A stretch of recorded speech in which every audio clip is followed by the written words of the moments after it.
All right, hello everyone. Hello. Welcome to today's stream. All right, before we play Genshin again, I'm just gonna watch the character trailers and teasers that came out because I haven't done it yet, so I might as well do it right now. All right, starting with character trailer, Alosha, Wintry Hunt. Not particularly interested in him as a playable character, but he seems nice. Is this like super wide? What the hell? What is this aspect ratio? Okay, let's go. Dog. Ugh. Oh, the sausage. Maintenance and modification don't come cheap. If Go it back his takes voice. skipping a couple meals to cover the cost, so be it. Why don't I help you get your hands on some rare wild game? When you're off the beaten path in Snezhnaya, knowing the local code is an Okay. important skill. Fake. Basically an easy target. Go ahead and rock them blind. Okay, the furries are enemies. Oh no. Oh,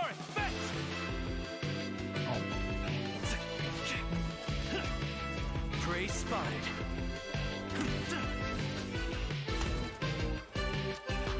Here, boy.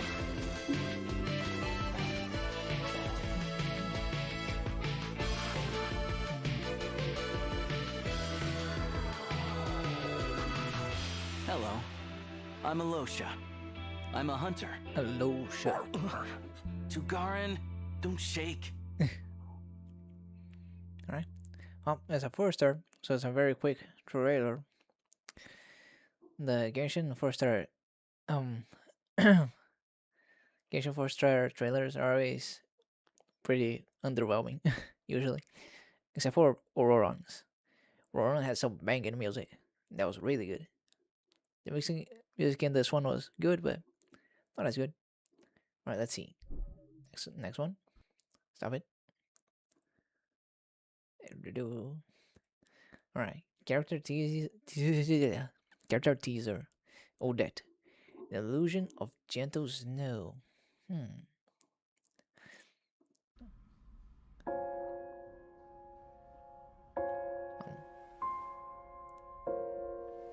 Odette, your technique is flawless. Oh, What you mother. need to work on is conveying feeling and emotion. Oh, she is really pretty though. I really like her eyes.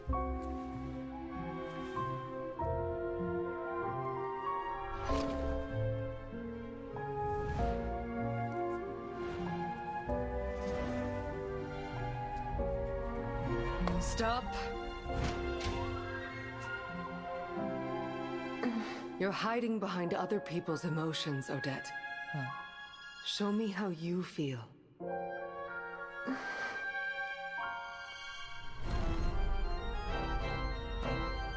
The music? Got it.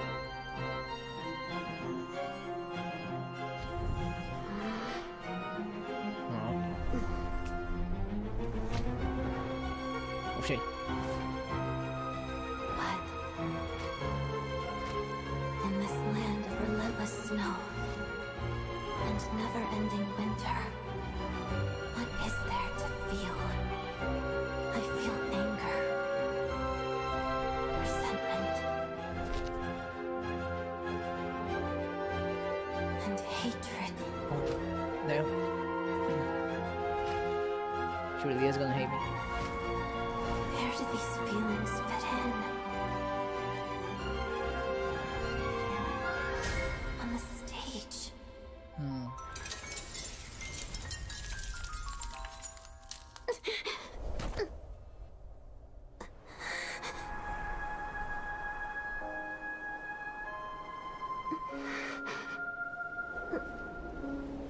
Oh.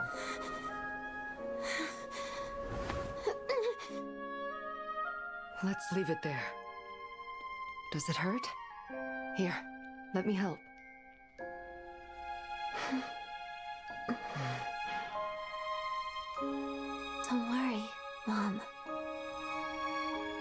stopped feeling pain Oh, a long time ago. that's not a good thing. She's broken. But I wasn't the cause of it. Again, I didn't kill her. That was the Shogun. I just defeated her in battle. That was all. Next up, character trailer, Odette, an elegy for innocence. Oh, good. The super wide aspect ratio. Ultra wide. I have a feeling this is gonna be really good. Okay, let's go.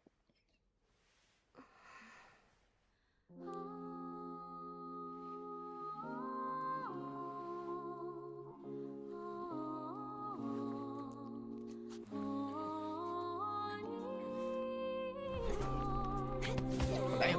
Oh shit, she got that punch. Oh damn, god damn. That's brutal.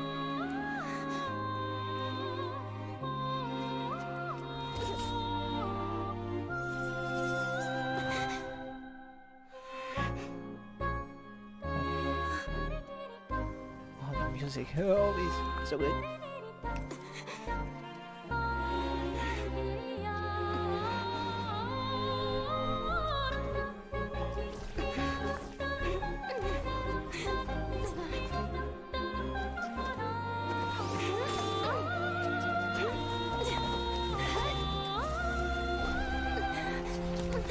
Oh. Struggling. But still trying her best.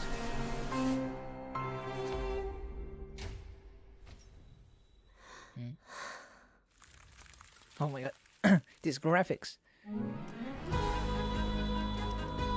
Oh yeah.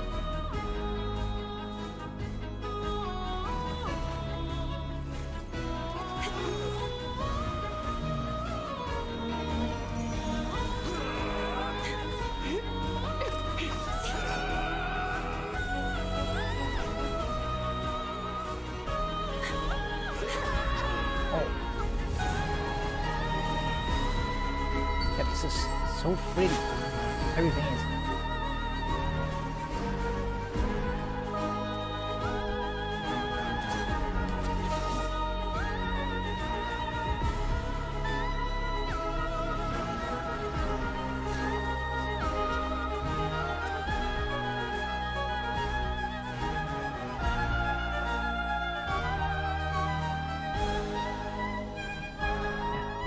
The lighting is so good.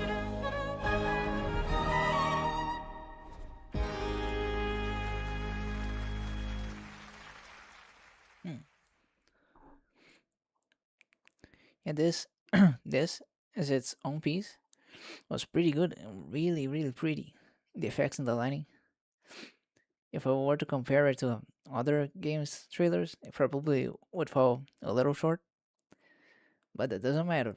I'm just looking at this one. Yeah, I think that's it. Not listening to these ones because I'm not gonna have anything to say. Very nice. All right. Well, let's just get back to it. That's pretty good. She is very pretty, but I don't think that's gonna be enough for me to pull for her. All right. Oh, let me change those. Boom.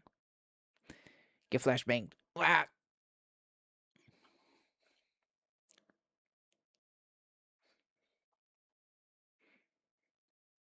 God. But this game should not have a dark mode already. Yeah. It's so painful every time. The thing my room is usually bright. Yeah. No. Oh. Oh, now you can change it. Oh. Oh, now you can change it instantly. Oh, that's nice. You couldn't do that before. All right. Now what were we doing? We'll just say goodbye to Child and Syndrome. Whoa. Yeah, is that the big monster? The 3 something? Or is that something else.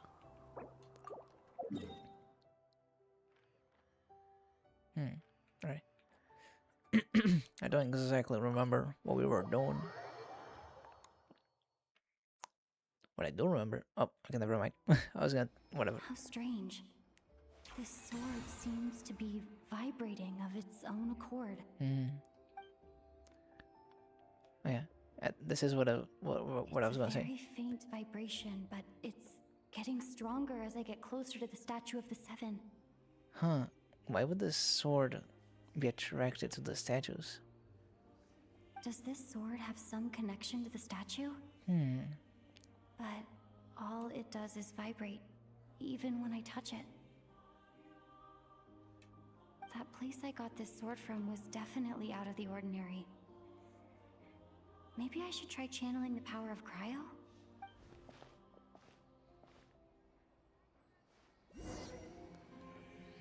Just. Oh. It worked! There really is something special about this sword.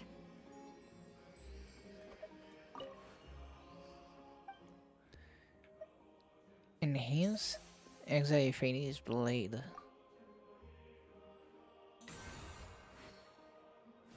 This is a really interesting mechanic. Slim chance of redemption. Oh. Ah, I see. That increases? I can tell what the other ones do. I don't really understand what just happened, but I'm pretty sure this sword just got a little more powerful. I'll have to try the same thing again when I come across another statue of the seven. In the meantime, I'd better go find Alosha.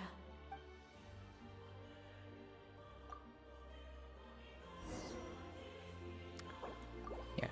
No, I'm just gonna read it quickly. Go to the other ones I have. I think it's just this one, right? Just these two? I think so. So far, anyway. Just do it real quick. Nice. I would if every nation had something like this. A weapon that's really good for the traveler of said element.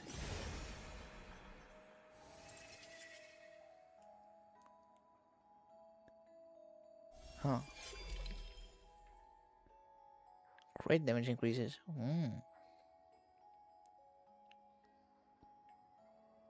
Getting better and better. Whoa. That one goes up a lot, it seems. Do.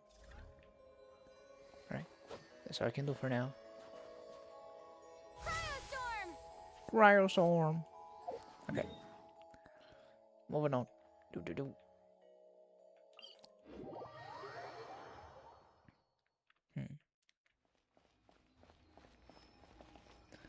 Oh yeah, I forgot to get this before yesterday.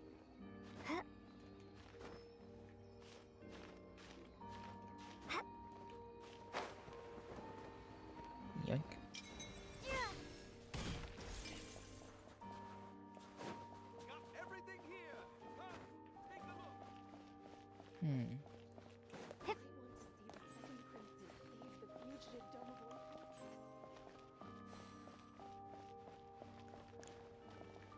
There's some very long stairs.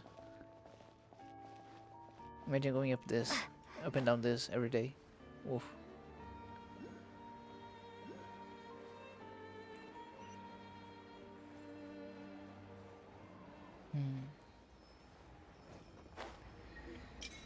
The snow does give a a comfy vibe.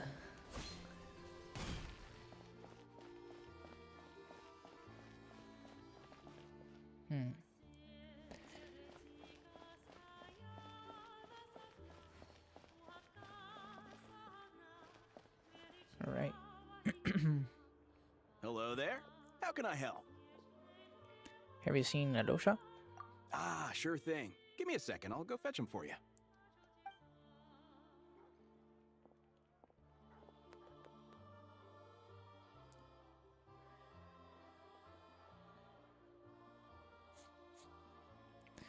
When Alusha arrives, you tell him about what happened in the okay. It's a familiar story. I've had similar experiences. Although Snezhnegrad doesn't deliberately delay or withhold relief, those first few days of waiting for help are always the hardest. I kinda wanna watch some other YouTubers play this and see how they pronounce these fucking words. Are they able to do it? Or are they gonna struggle as much as me? Because I can't do it at all. It's a fundamental contradiction. If emergency relief can't be delivered in time, what's the point in even calling it emergency relief? So that's it. You'll just have to wait. No exchange Naya has enough energy right now. Not necessarily. I think there's a good chance that Kresnik Crystal from Stratomoros will start flowing into the market. Why? When we resolve Stratomoros' energy issue, it's like we open the floodgates. A huge backlog of Crystal is now available to the townspeople. There's no way they can use it up at once. A lot of them will probably stockpile it and slowly work their way through. Probably a good idea, since energy prices are only going to keep rising. But there will always be people who urgently need Mora. So they'll sell it to the highest bidder. Exactly. At the current prices, selling Crystal is an easy way for an ordinary person to make a fortune. Hey boss, how much do I have left in my account? 1 second, let me check. So, you're planning on buying the Crystal out of your own pocket? Yeah. I don't know if I have enough, so I'll chip in a little extra and buy as much as I can afford. Let me cover this. I can't let you pay for all of it yourself. No, it's fine. You're new to Snezhnaya, and you have your own living expenses to worry about. Besides, you're already providing the train. That's okay. I volunteer for this. Here's your Mora. See what you can find at the market. But I doubt there'll be much Crystal left. Yeah, well, can't hurt to take a look. Let's see. Huh? Oh, Odette? What is she doing here?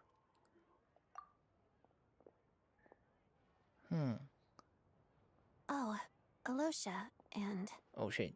A little awkward. Hello. hello. Hello. I didn't realize you two knew each other. We teamed up before. I also didn't realize you two knew each other. Yeah, I Does he take on work for some the odd Fatui? jobs in the city to supplement Maybe my not. hunting income. Sometimes I work as a cleaner or prop hand at the theater where Odette is one of the big stars, so I've met her a few times. When the weather's as bad as this, it's better for a hunter to adapt than to keep looking for game.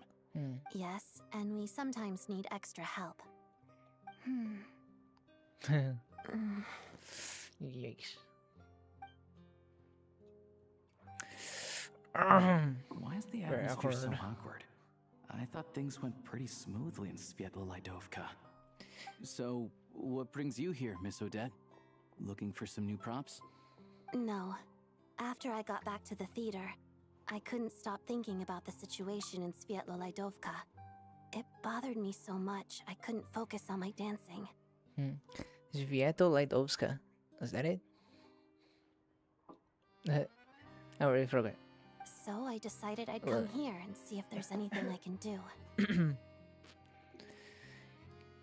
Couldn't let it go either. You too, I presume. I suppose that's why you're here. I didn't feel comfortable expressing my true opinions in front of the Harbingers. Not least because ordinary Fatui like me don't even know what Project Stuja is all about. Really? Even the regular soldiers don't know? Only the big shots? Without knowing the full picture, I can't make sense of it. And at some point, if things aren't making sense to me, I can't just keep going along with it. So many people feel the same way. They wish they could do something, but all kinds of reservations hold them back. Explains why groups like the Rokot are springing up to fill the gap. Yes. Well, that's one option. But there are risks to consider with organizations like that. The Fatui does not encourage their activities. Right, because things can get out of hand, and it's hard to hold the right people accountable when they do. I've heard about a few cases like that. Sandrone said Odette was on track to inherit the title of the Fair Lady. If so, she'll be able to find out what Project Stuja is really about. Wait, By that, do they mean she's gonna become a harbinger herself? Is that what they mean? Still, it's probably a little soon to ask her I'm not about sure. that. There may be more to the story. What's on your mind? Nothing. I just spaced out for a moment.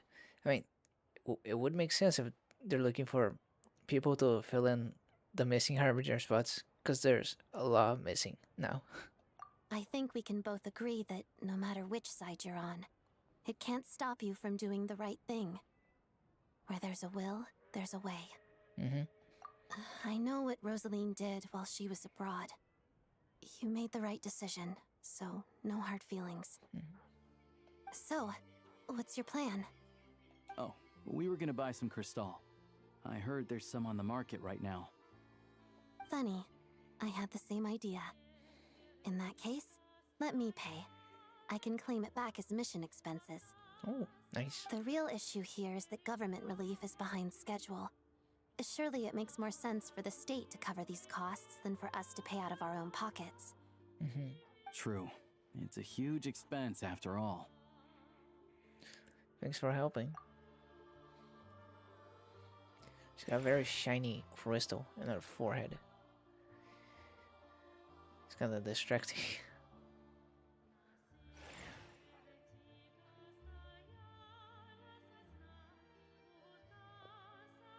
Let me see. I'll take it all, please. And I'll be needing a receipt. Right. Choose mission budget under the expense category, but be sure to specify emergency rescue operation in the description. Otherwise, the normal reimbursement limit will apply. Let's book this train. Regulations say that if we need to transport Kresnik Crystal during Project Stuja, extra carriages can be added 1 hour before departure. So by the book.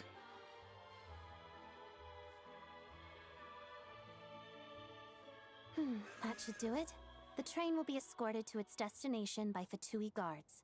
This is my first time seeing you handle Fatui affairs, Miss Odette. It seems you're as skilled an officer as you are a dancer. You flatter me. It's only because I've been doing both my whole life. Huh. I wasn't thinking about this until right now, but you'd think that in Shishnaya, since it's so cold, people will have more clothes on. But, you know, just look at the screen. It's a very interesting choice.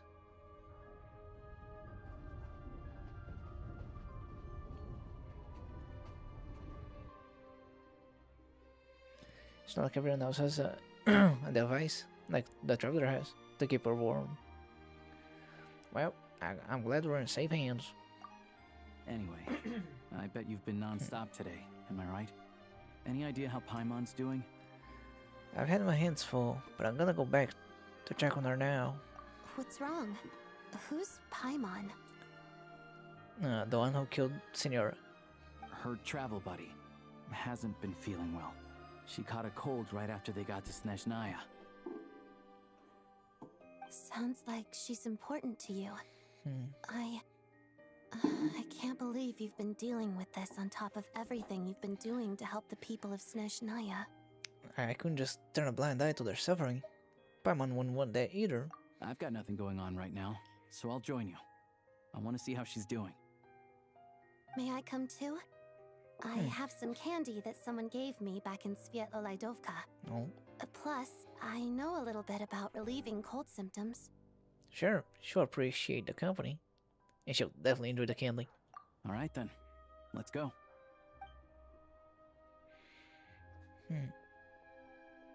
I still don't know what the deal is between these two, but at least the tension seems to have vanished. A good sign, hopefully.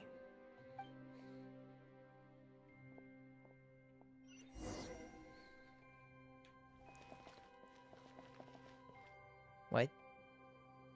Oh, beware of easy trap has missions. That's supposed to mean.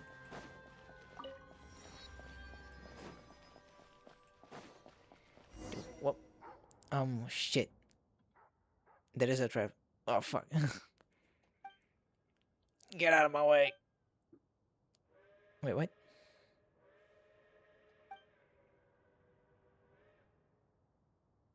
Hmm.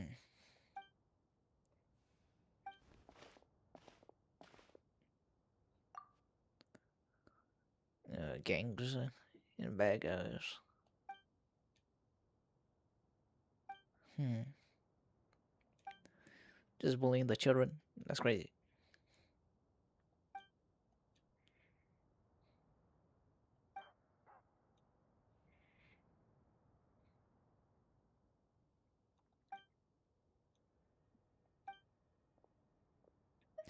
No coercing, kids. Get out of here. No Paimon's with me. Oh, it's so quiet. There's no music. There's no nothing. Right. I just, I totally give a shit. Oh, damn. Lumine looks real bad right now. Am I allowed to draw my sword as well?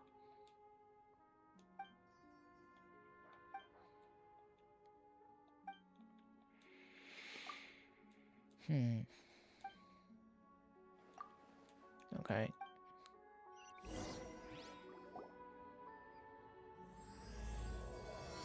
Oh shit. Accidentally started a mission. One that I get. Oh! I wasn't expecting QTE. Oh no, you should use that sword? Hopefully she'll stop doing that. Wow! Jesus Christ.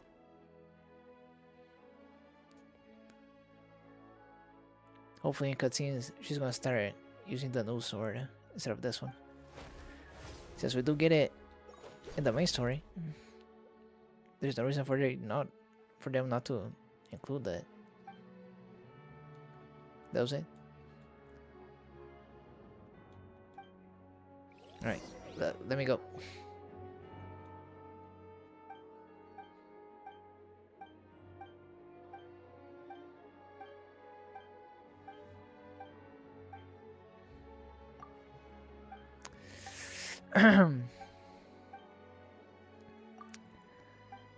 Dum, dum, dum, dum. Dum, dum, dum. For anyone who cares about, watching people do these world quests, I recommend evening music. That's their name. They do like world quests and stuff. They voice them real nice. It's pretty good. I like watching them myself, so that I don't have to read what people are saying. Oh god! Oh no! Another one? Oh my god! I'm so screwed. Whoa! Whoa! Goddamn! I'm not a furry, but Jesus.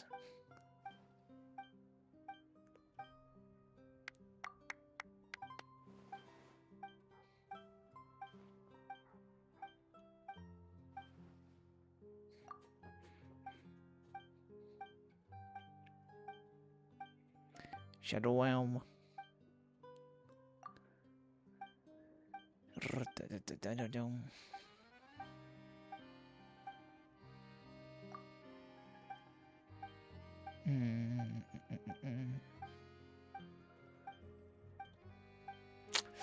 It's a lot of that, dog. Okay. Okay. It's still on. I'm gonna turn that off.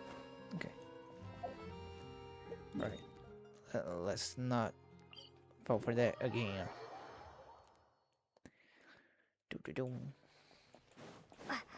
Yeah, I don't even want to show you my quest log, but I will. Look at that.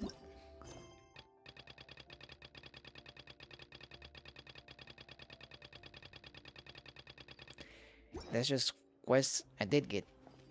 Like for a long time now, I've just been ignoring quests that I see on the map. I just leave them there. I don't even take them anymore. Just leave them where they are. I don't do side quests in Genshin. Hell no.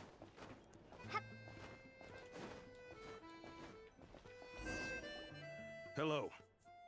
sorry, but there's a sick person recovering in this room. Can I help you? Oh, What happened? that's okay. No need to worry. Are you one of Tartaglia's guys? Oh, please, excuse me. Are you the Traveler? Could I take a quick look at your Adventurer Handbook? Master Child said I should verify your identity. Damn. Take it very seriously. That's good.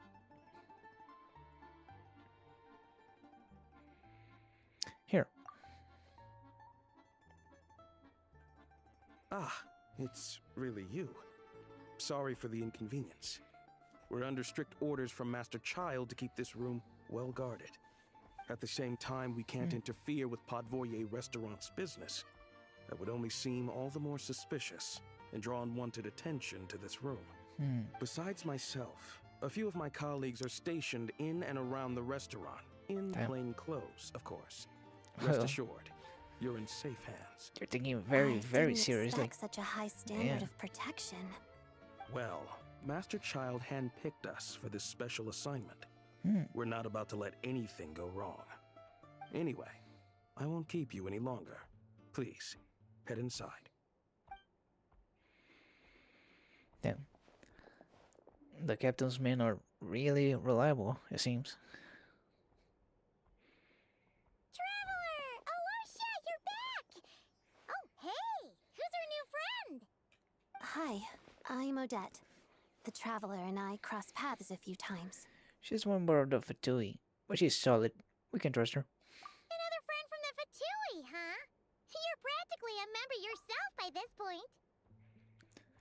Rebecca's really sparkly. Huh. How you feeling? Paimon's definitely on the mend. We should be back to our usual travels in a few days' time. Seems like that doctor was right. I'm glad the Tora is dead.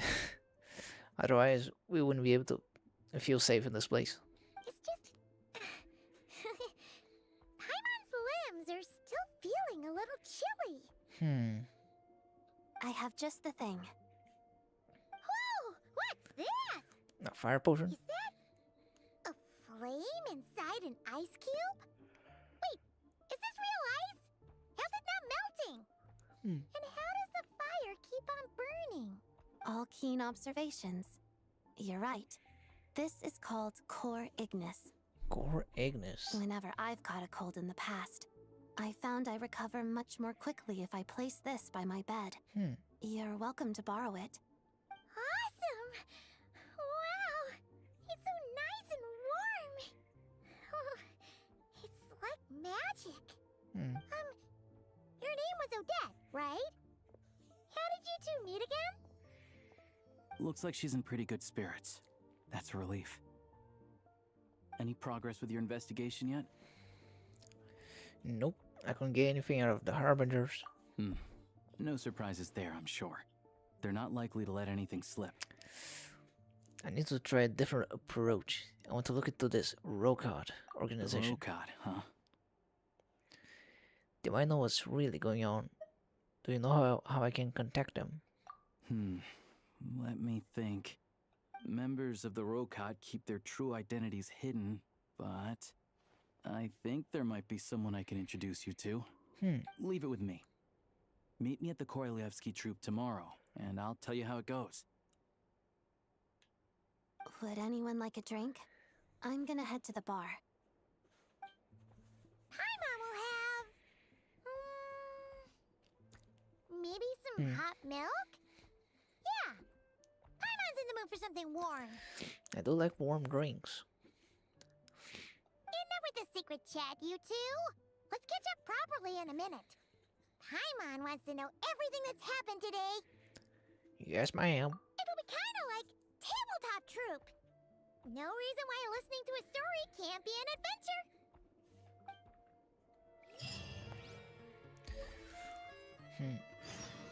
Yeah, there's like Chlorine's story when they do the D&D stuff. I didn't do that.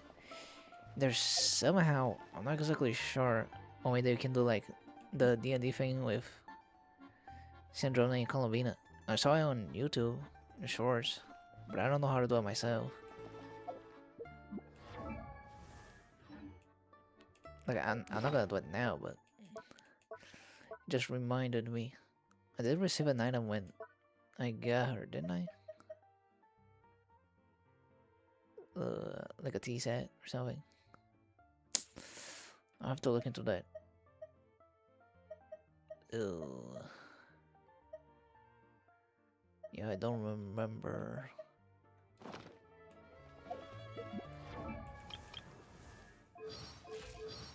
Not at all. But I definitely want to see that.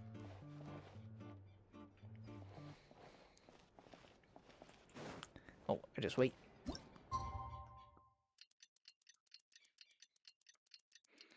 Dun, dun, dun, dun. I'm pretty sure I'm still in Act 1 somehow. How long is this story? Ah, my eyes! Another flashbang.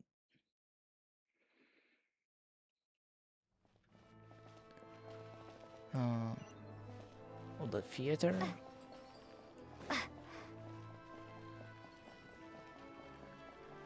Don't.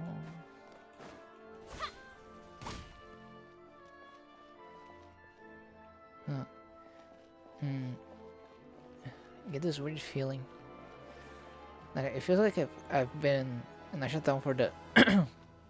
feels like I've been in Nasha Town for the first time, like, not that long ago. But that was like a year ago. It feels like it's not been time at all.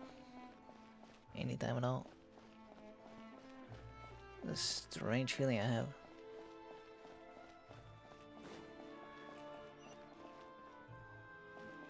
Maybe we're just getting older. Whoa, what is that? A castle? Is that in the map? I don't think it is. It looks kind of low quality. Right. Oh, maybe it is.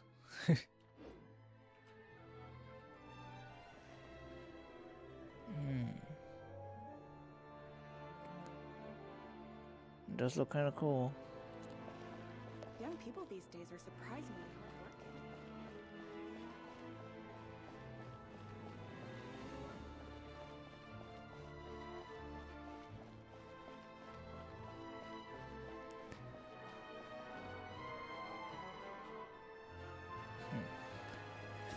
Wonder if I'll ever do that, because I still haven't done the Research Institute in Fontaine. Never did that.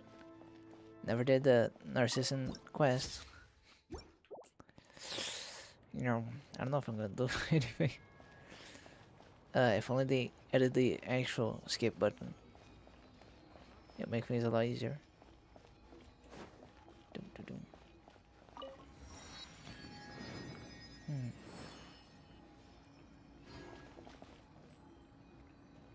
Oh, is the source of that cliff? Ah, you made it. I've got some tickets, and I managed to set something up with the Rocot. Really? Is Fish Girl part of the Rocot? It'll have to wait until after the show, though. Happy to stay and watch? I doubt you've seen the Korolyevsky troupe on stage before. Of course, no problem. It's kinda messed up that I'm gonna do this without Paimon. Pleasure. Here, this is the way in. Doing it on my own. Please present yourself for a routine inspection in accordance with theater regulations. Thank you. I do have like a bajillion swords in my backpack. Oh shit, man. Oh, I wanna look at him closer. Is that guy with the fatui? Whoa, Looks like he's waiting for something.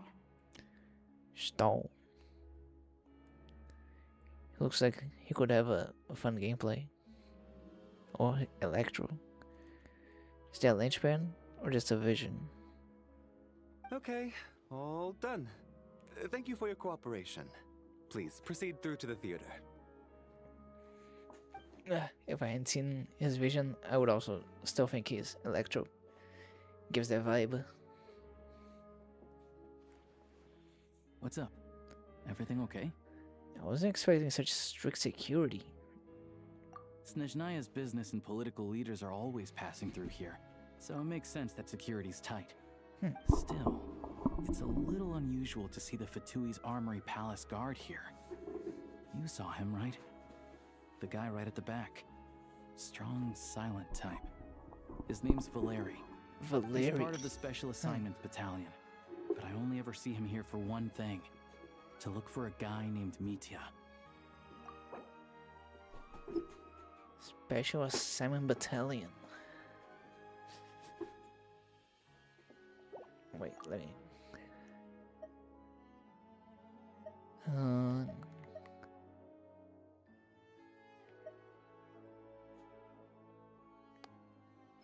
Fatui's Armory Palace Guard. Okay, so he has Fatui. Key individual. Interested to his protection. Interesting. Okay. Who's that? Supposedly a researcher, though he never seems to put much time in at the office. The theater is one of his favorite places to hang out when he's playing hooky from work. But that's not for us to worry about. Let's go. The show's about to start. Alright.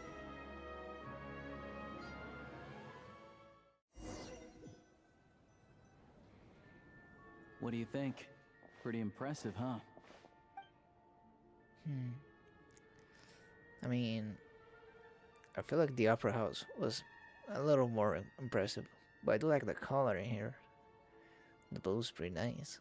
Oh, the one in Fontaine? I hear it's iconic. Never seen it for myself, though. It's definitely bigger. Here we are, just in time. Sorry, coming through. Just gigantic seats. Ugh. If you're gonna show up late, keep your mouth shut. What's his problem? Whatever. No point arguing with people like that. Look, there she is. That's who I'm introducing you to later. Oh. She's the lead singer of the troupe, Vodyanitsa. Vodyanitsa. She is really pretty. She's very cute. She's kind of my type. Oh.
Wow.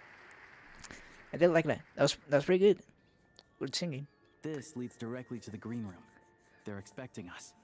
Vodyanitsa will be waiting for us there. I've never really was one to listen to opera, but that was pretty nice. I wonder if she's gonna sing on her kids. I don't think we ever had a singer in Genshin, right? Every other game has one.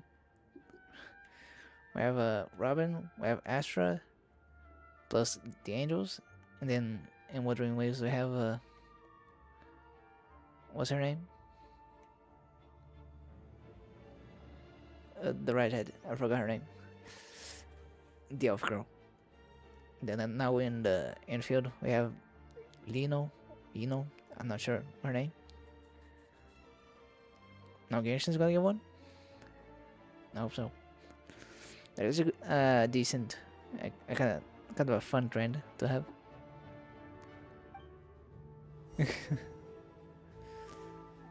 I wonder if I am gonna pull for her.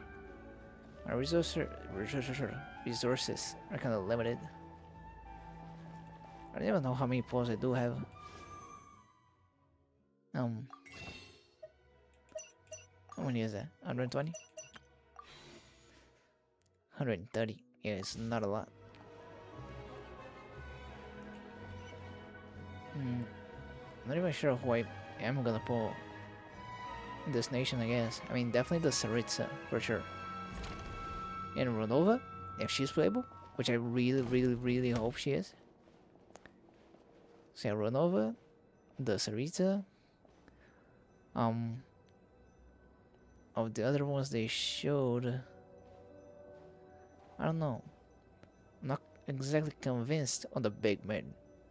Well, if they're like really fun to play. Aside from that, well, I don't know.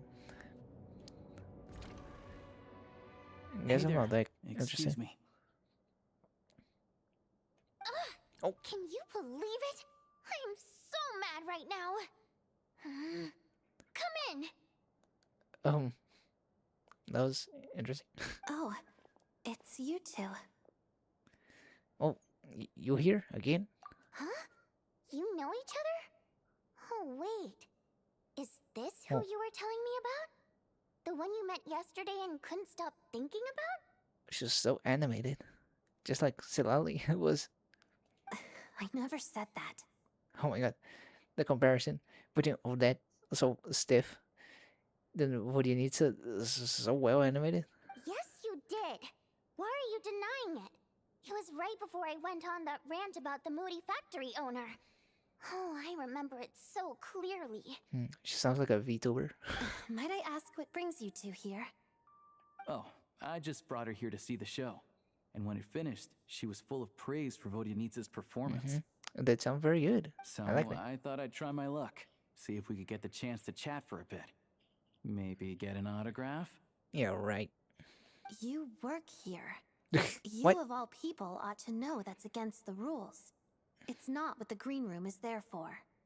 Oh, what's the big deal? Come on, don't be shy. I can give you an Jeez. autograph. You can take a picture too if you want. That's crazy. For free? Do as you please. I finished all my shows for the day. I'll leave you to chat.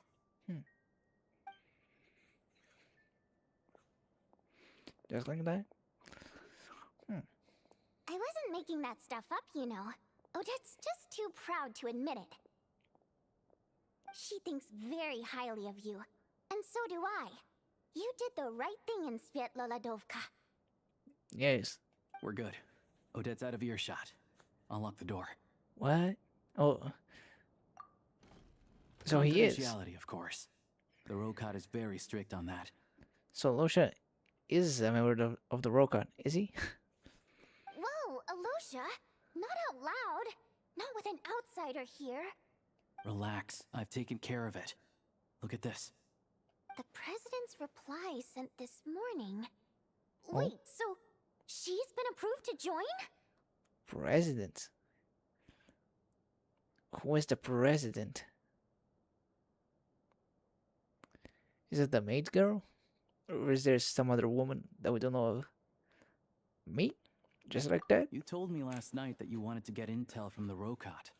Unfortunately, Rokat intel is only available to members. Huh. But ever since you set foot in Snezhnaya, we've been working together. I've seen the way you work, your character, and your motives. Everything about you is perfectly in alignment with what we're trying to achieve in the Rokat. So I figured I might as well cut to the chase. I wrote a letter to the president explaining your situation, including just the right amount of detail. Oh, his. His approval came very quickly. The only other man that there is the red guy. I think he was a Fae, was he? Or are they just gonna make an NPC be the president? Of course, it's still your decision whether you want to join or not. We'll respect your choice. So that means that you and Vodyanitsa, you're both members? Well, assuming Odette was telling the truth and she didn't misjudge you, I guess we don't need to worry about you blowing our cover. Still, you gave me a real fright. I didn't know that's why you came looking for me. So, that stuff you said about admiring my performance, was that just because Odette was here? Did you actually mean it? No, I meant every word. I loved your singing. It was beautiful. Now you're talking. That's what I like to hear. Anyway, let me give you a quick rundown of how things work. Like I said, the Rokot is a covert organization, and we hide our identities. Members typically don't meet in person or even know each other's identities. Really? This helps us maintain a high level of independence and secrecy. Because of this, members are basically free to decide their methods without constraints, so long as the outcome of any activity doesn't violate the organization's principles. She looks really flat. After all, we don't have any Priorities. ostensible contact with each other. This way, if anything goes wrong, no one else will be implicated. Makes sense. Beyond the freedom to choose how you operate, it's also your choice whether to act at all. We have plenty of members who have yet to take any action. In short, joining the Rokot in and of itself won't place any restrictions on your activity in Snezhnaya. There's a code of conduct you can read if it interests you. But basically, as long as you don't plan on using your anonymity to go around doing evil, you'll be fine. I tried reading it 5 or 6 times. Never made it all the way through. Even the most lackluster script makes for more interesting reading. Yeah, I can't read boring text either. Read 2 words and I'm already sleeping. Sounds good to me. I'm in. Great. Then I'll go grab an official application form. Be right back. Application form. Oh no. You really need that for an organization that works with secrecy? You have application forms? That's weird. Since you kept your identity secret, how come you two know each other? Well, Alosha has this pet dog you see. His name's Tagarin. And this one time, Alosha brought him backstage. Huh. Tagarin took quite a liking to me, so I played with him for a little bit and fed him some treats. Then, the Rokot was out on a mission one day, and even though we were all in disguise, Tagarin recognized me right away. Just a coincidence, really. We didn't report it to the higher-ups, though, to avoid dealing with the fallout. Like, my job at the theater, for instance. I really needed to make ends meet. By the way, what were you complaining about just before we came in? Did everything go okay with Chuganov? Jealous? Everything did not go okay. That's why I was so mad. I tried to make some small talk with him before I went on stage to fish for intel about the Iskra manufacturing plant. Fish?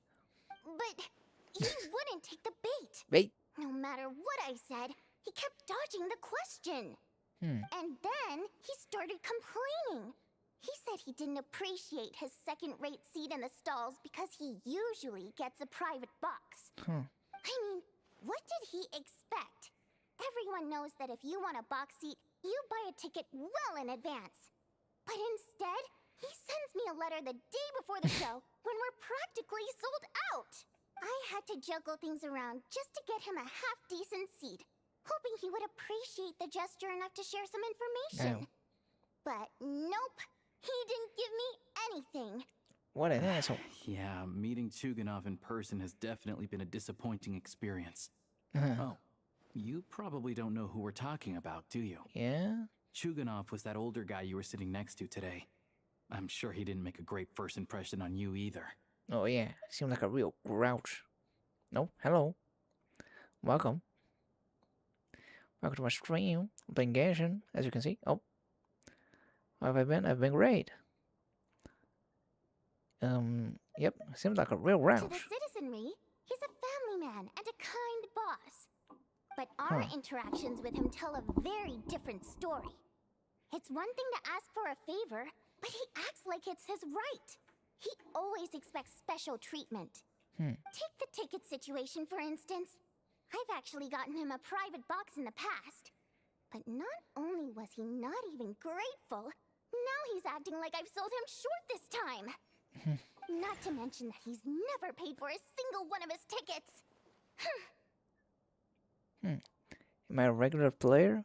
I mean, I pretty much come back every time there's a main story. And that's about it. Aside from dailies, I suppose. Wow, that's pretty outrageous. How could he? And another thing. Not even if paying? he's such a big family man, why doesn't he bring his wife and daughter to see the show once in a while?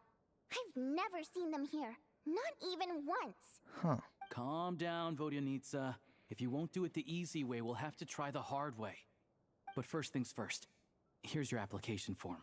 Go ahead and fill it out.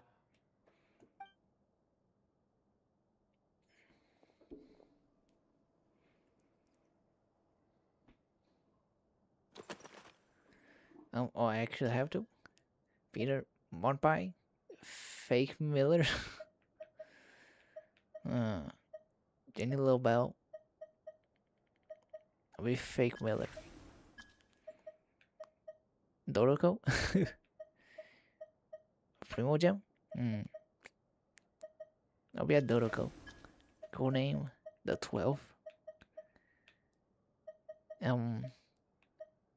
Chess Mimic. Yes. Post Project Studio.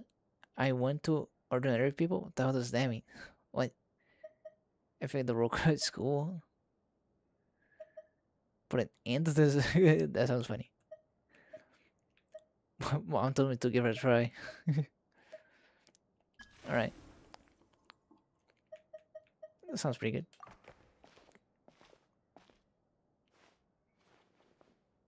Oh. Oh shit.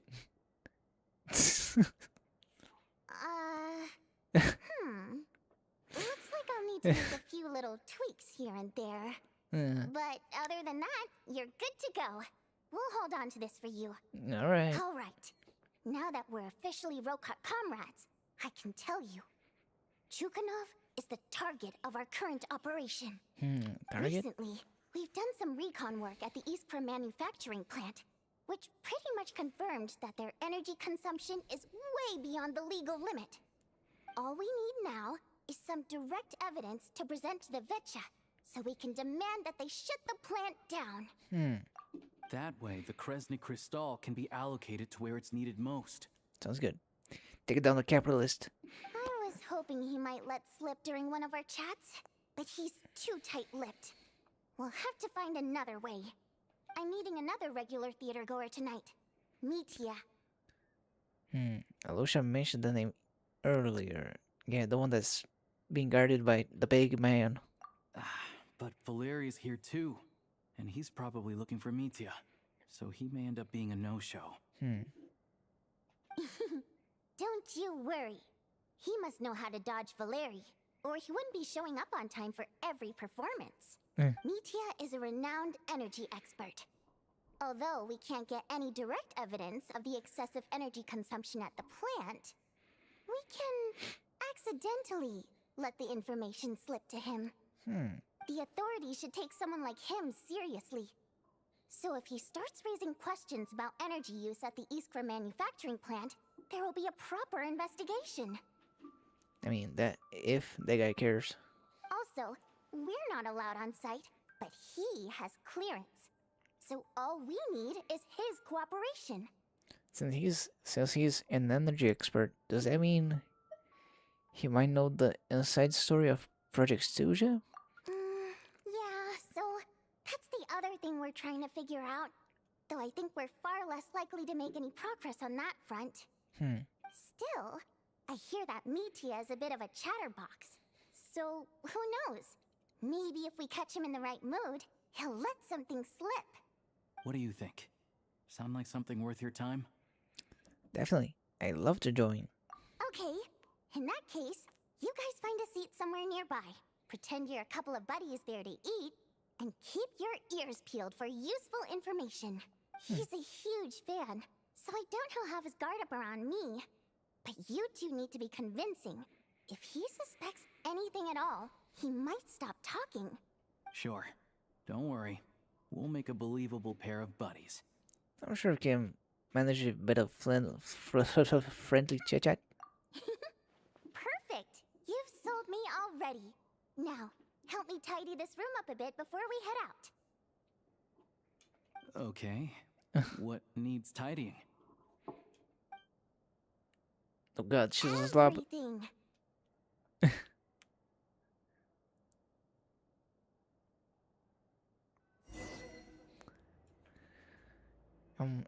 Oh no, she's gone. I want to analyze our model.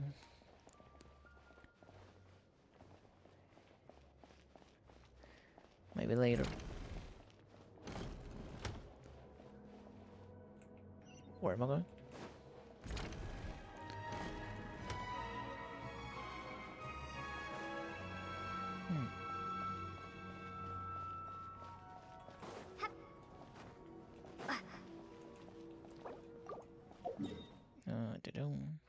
Let's go over here.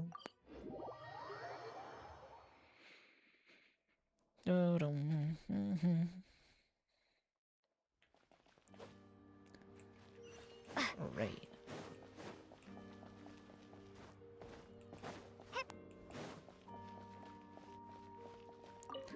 Enter.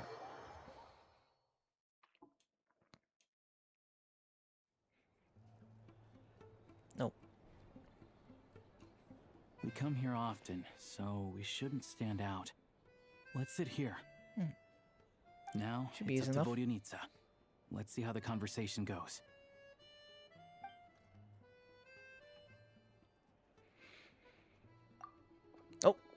Oh, so it's him.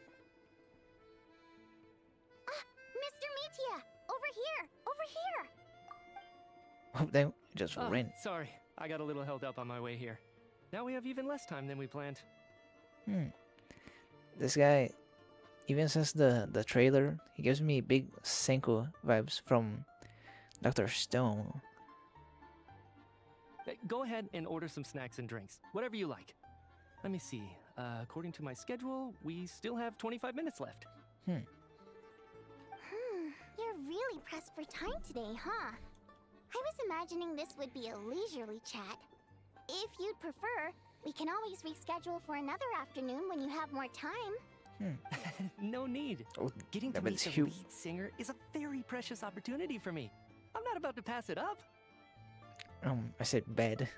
That table is humongous. Jeez. I've already had to decline your invitation several times because our schedules rarely align. What If the I don't grab this chance while it's here, who knows when the next one will come around? hell was that? Well, it's very kind of you to make time just for me. Lumine is just staring. What the hell's going on with his scarf? It's like it's alive. I'm not too sure, to be honest. But Snezhnaya is full of weird and wonderful things like that, so people tend not to bat an eye. I'm sure the same will go for the Eye of Grey and Paimon. Well, that'll make getting around easier. The reason I invited you out for tea and a chat today was to get some feedback from a true fan of the theater. Huh. Well, I genuinely have nothing bad to say. No matter how many times I hear you sing, it never gets old. It always seems fresh and new somehow. Maybe it's because the more times I listen, the more details I notice. Or maybe you simply improve with every performance, delivering it better each time. Thank you! I'm delighted to hear that. Could you give me any specific examples? Oh, yeah. That, the piece you sang today, for example. Beneath the Frozen River? Hey, what's with you? I'm just praising a good performance. Huh. I always used to find that such a bleak and lonely song. But the more you listen, the more you realize that it's not as cold and nihilistic as it appears. When you really dig down into it, there's a certain level where you're surprised by the emergence of hope. Wow, I'm impressed. I didn't expect you to pick up on that. Actually, I only tried out that angle after talking with a composer. Still, Beneath the Frozen River wasn't on today's program. Oh shit! Fake fan! Fake fan! Fake fan alert! Oh, really? But it's a classic. You sing it every time. Almost every time. Oh.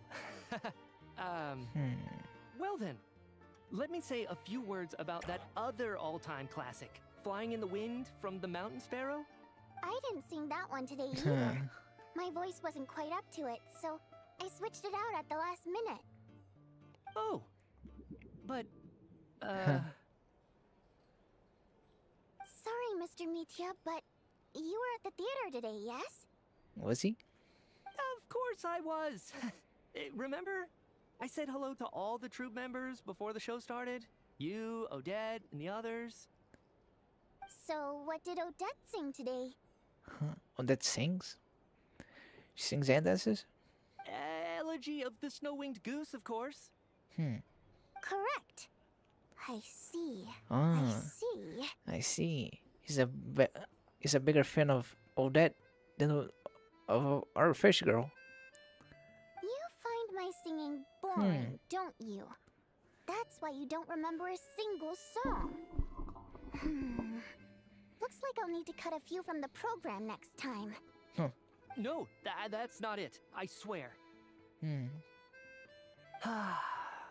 All right. I'll be straight with you. I'm sorry.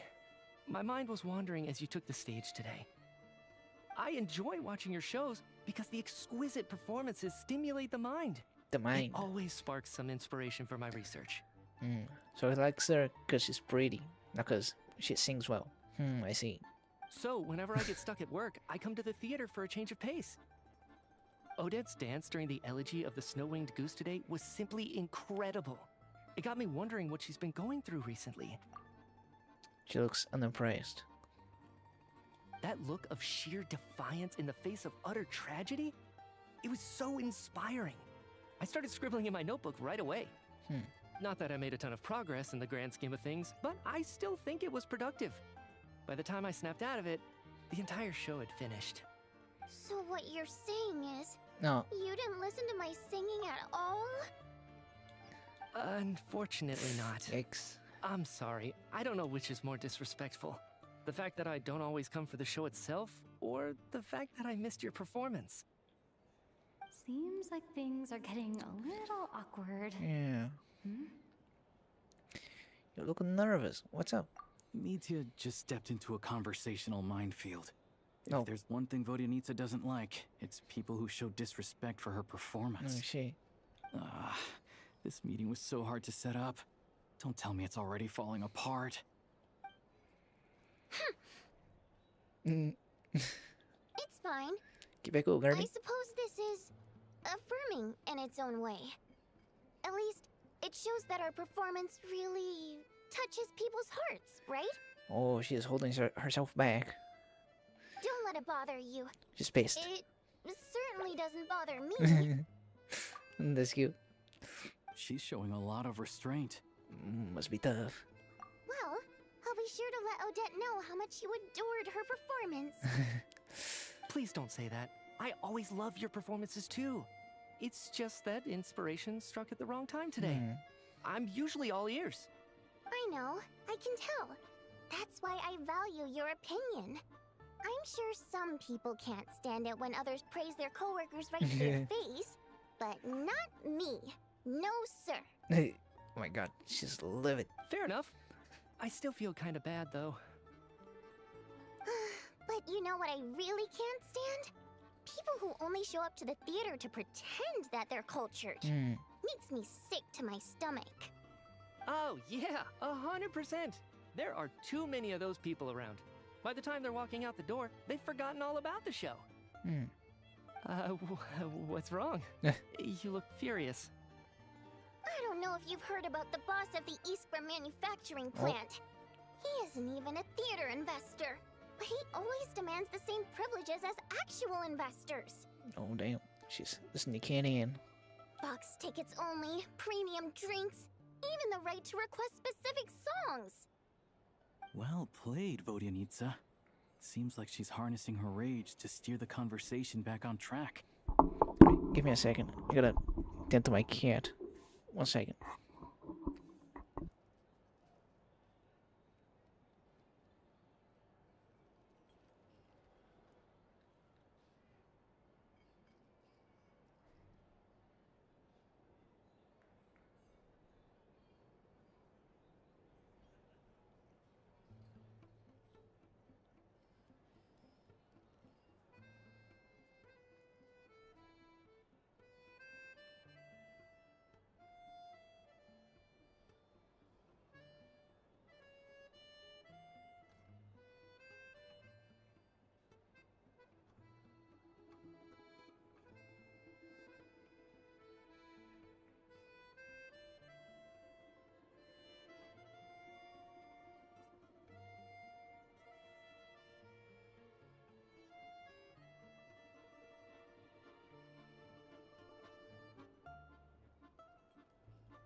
Right, I'm back.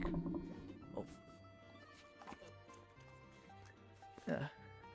Just scratching my door, trying to get in. Shut up. Lay down.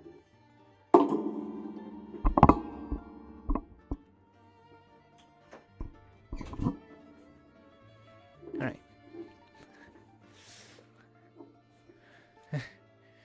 She seems like she is harnessing her rage to steer the conversation back on track. Now that you mention it, I've interacted with that guy before. I gotta say, everyone holds him up as an example of a benevolent businessman, but I don't know. I don't see it. His voice is kind of familiar. Yeah, he couldn't care less about what's happening on stage. He's just there to flaunt his social status. I hate that I have to prepare programs for guys like that. What's the big deal with that factory he runs anyway? I asked around a bit and heard some pretty shocking stories. Sounds like he's just another greedy capitalist. Damn. Oh, really? Yep, the things people are saying are pretty damning. Low wages, insanely long working hours, equipment running around the clock. And as if that's not bad enough, he also strictly forbids his employees from giving any kind of interview. Project Stuja has now been extended so many times, we're at the point where crystal rations for the common folk are barely enough to survive on. Yet he even wants to get his greedy hands on them just to boost his own profits. If the rumors are true, he's in serious violation of the law. Interesting. So you've heard about it too? Oh. What? So it's really true? Who knows? I've only heard the same rumors you have. But there's no smoke without fire. The Rooster's been coming down on us hard lately, demanding that we track and trace every single batch of Crystal. My coworkers in the Department of Energy have been tearing their hair out over it. The Rooster? I didn't realize he cared that much. Yeah. Even though there are no restrictions on Crystal trading, the poor will wind up freezing to death if we let the rich buy as much as they want. That's clearly unfair. Looks like we'll need to arrange an investigation into the Iskra manufacturing plant as soon as possible.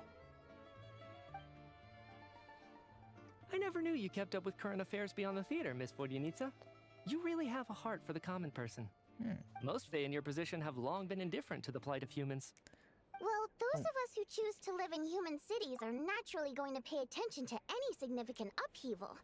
Isn't the Rooster a Fae himself? I didn't even think about that she's a Fae too. Though I don't really know what the big significance of being a Fae really is. I'm just surprised to learn that even someone with as much experience as him is getting so stressed out over Project Stuja. What is the end goal of this project anyway? This is it. We're finally going there. No, he won't. He's not gonna say shit. I'm sure Mitya can sense on some level that she's fishing for information. But since their conversation is so relaxed, he might just let something slip. I don't think so. It's stressing me out too. If I'd only made better progress with my research, things wouldn't have dragged on this long. Oh, so your work is related to Project Stuja? That's right. The Armory Palace needs a brand new energy source. Not the power of the Light Realm and not elemental energy. Oh? Right now, the only thing that meets the requirements is the power contained within stellar linchpins. Really? But harnessing that power is costly. Each step of the process requires enormous amounts of Kresnik crystal, from extraction to quantification to attempts at conversion. What? What a man. Brand new energy source, not a part of the light realm, not elemental energy. The power contained within stellar linchpins.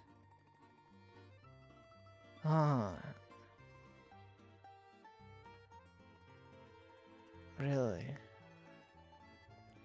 How interesting. Progress has been painfully slow, and the team is getting burned out as time goes by.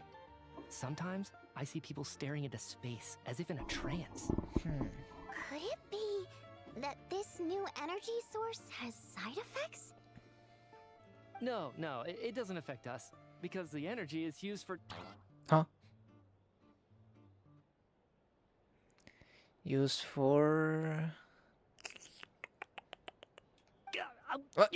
Oh, damn. Okay, I got it. Stop choking me. Huh. Sorry. I can't talk about that. It was I for think what? we're all just exhausted. We've been working ourselves to the bone for so long with so little progress to show for it. It's no wonder people are struggling to stay motivated. Seems like I owe you an apology. I shouldn't have gotten so mad at you for not paying attention during the show. Don't worry about it. I count myself lucky, to be honest. I don't envy the people who work closely with the Tsaritsa herself. I'd much rather be in my current position. At least I don't have to shoulder any major responsibilities. Sounds good. So they're trying to develop a completely new kind of energy. It's a shame we didn't get to hear more. Yeah, censored by a scarf. Who would have thought? Oh, dear. It looks like my time is up. I'm afraid I have to leave. I'm so sorry. We ended up barely talking about the theater. That's okay. It was a pleasure chatting with you, really. I wonder if he's gonna be a 5-star too, or not. Let's make up for it next time. Looks like he could be. For sure. Yeah, hopefully once the work pressure eases up a little, I'll be able to focus more on the performance, and then we'll have more to discuss. We touched on some confidential issues today. I'd be grateful if you could keep it between us. Well, That could have gone worse. definitely could. You played it really cool. Nice Good job. Why was Mitya in such a hurry to leave, though? Oh, is it... What was his name? Sorry, routine inspection. Valerie? I forget how you say that his name.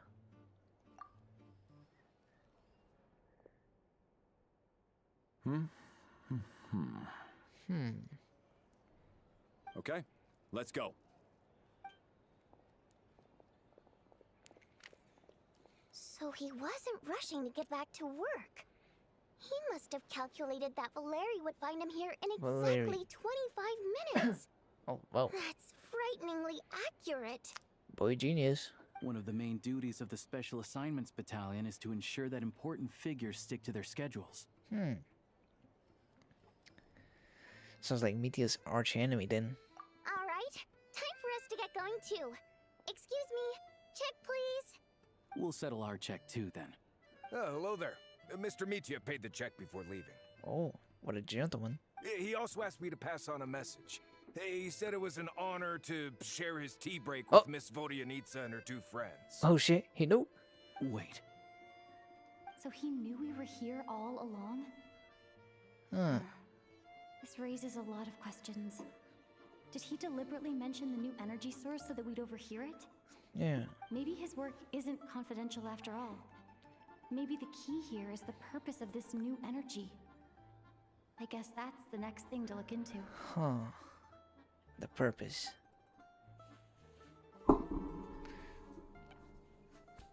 Vodyanitsa and Alosha have both left. Time to head back and call it a day. Alright.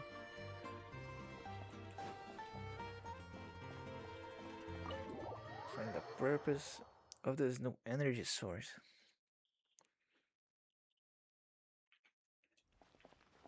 What? Oh shit. I forgot. Isn't here.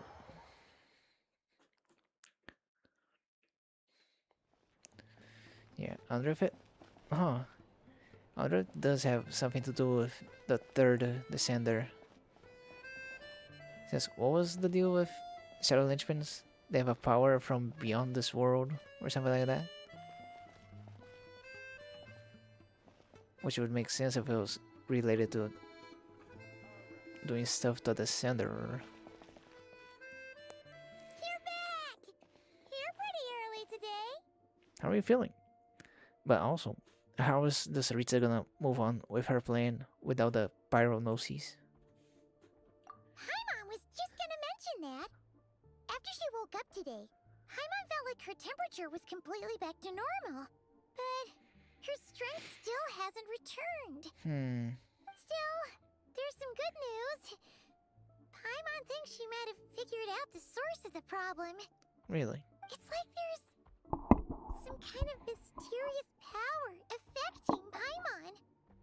Paimon's never felt this way before during any of her travels. She only started feeling this way since we arrived in Snezhnaya. Some kind of mysterious power, you say? That's right. The Armory Palace needs a brand new energy source. Could that have something to do with this? Perhaps. What is it? You're making that face again. You know, the one you get whenever you have a light bulb moment? Let me tell you what I found today. Found out today. So, they're trying to develop a new energy source here? And you think that might be why Paimon's feeling unwell? It could be. Well, Midget denied that the energy they're researching has any side effects. Although, he did say that people working on the project have been having issues with their concentration and short-term memory.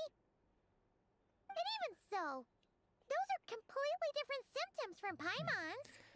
This power you mentioned, can you sense where it's coming from? It's pretty faint, so it's kind of hard to tell. But if anything, it seems like it's coming from roughly the same direction as the Armory Palace. All the more reason to find out the purpose of the research. Sure, Paimon's with you there. But how, though? The robot only has a limited amount of intel. I could just, like, sneak in, right? There's one avenue we haven't explored, the Snezhnaya Vesha. Oh, great point! They argue about Project Stusha every day. If we could sit in on one of their sessions, we might pick up some new leads. What is the drama unfolding? Gotta get some popcorn. Popcorn. Ugh. Okay. I need to write a letter to Alyosha. Idea. Oh yeah. While you were out, Paimon tried all the yummiest looking desserts in the Podforia restaurant. This one seemed right up your alley. So, Paimon saved some for you. Come try it once you finish writing your letter. That does look tasty.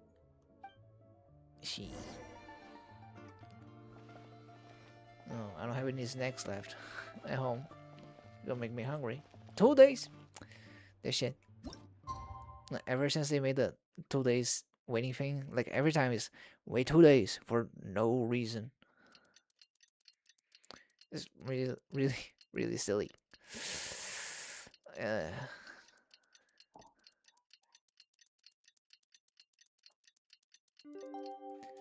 Okay. Alyosha replied.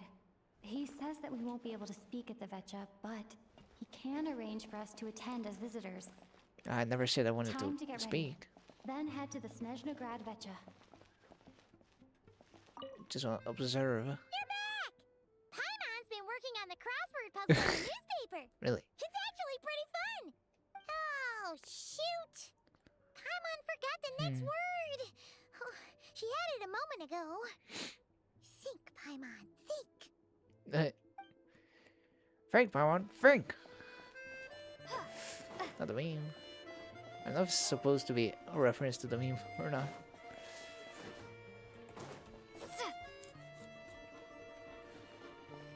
I assume it isn't, but it's still funny.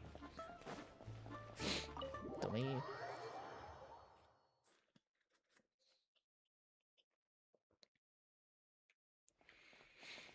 Whoa.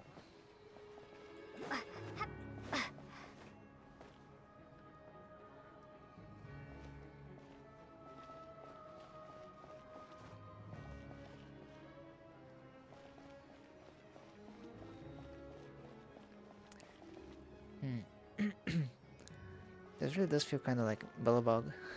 The going upstairs to the palace and stuff. Oh, fish girl is here. Vodyanitsa. Vodyanitsa. Is that how you say it? I don't think she's very cute. Sparkles. Miss Vodyanitsa, Nerd prima race. donna of the Korolievsky troupe. What a surprise meeting you here. Will you be sitting in on a session of the Vetcha? Is that Himiko's VA? Let me listen the pronunciation again. Miss Vodyanitsa, prima donna. Vodyanitsa. I mean, I guess that's just how it's written, right?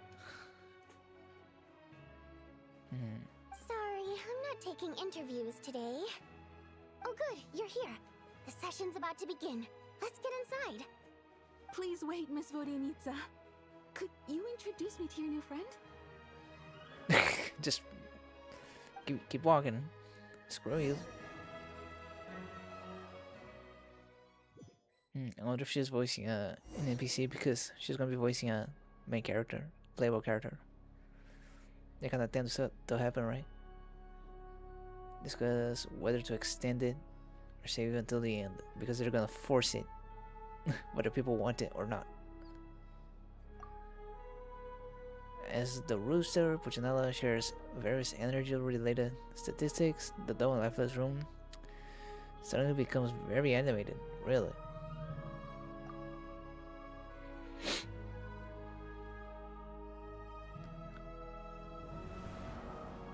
Whoa. Cinematic.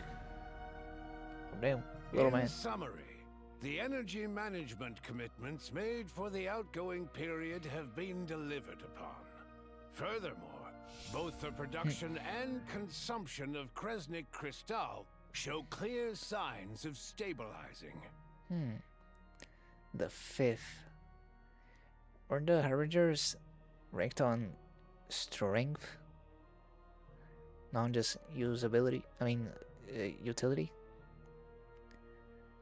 I think they said that it was ranked on strength. I'm pretty sure, if I remember right. So being 5th is kind of wild. Now, so really do like his voice. He's got a great voice. The relevant agencies have assessed the present circumstances and determined that the status quo can be sustained until the next period. For detailed statistics, I would refer you to the industry reports that have been distributed to all persons present. It should also be noted that while the recent blizzards have led to a significant increase in people's energy expenses, this is strictly a short-term phenomenon associated with a remotely located monster. Her Majesty the Tsaritsa is giving her full attention to this matter. We should have every confidence that it will be dealt with swiftly and conclusively.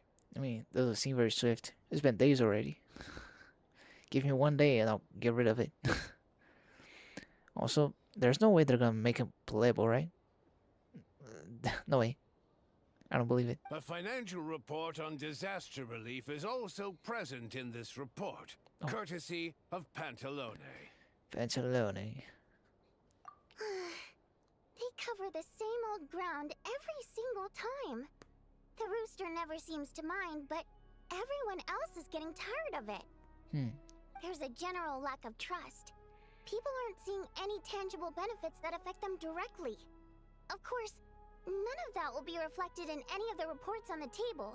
Yeah, if it weren't for these hard copy documents, I could have at least made something up. Just follow me in. Us. Why are you still here? Oh, don't mind me. I'm just out here trying to hit my interview quotas. Bring out the Kvass. Ever read it? Best-selling newspaper in town. Nope. If I remember correctly, you guys don't even have a sales permit. You have to sell from stalls on the street. Okay then, best-selling street stall newspaper in town. Still counts.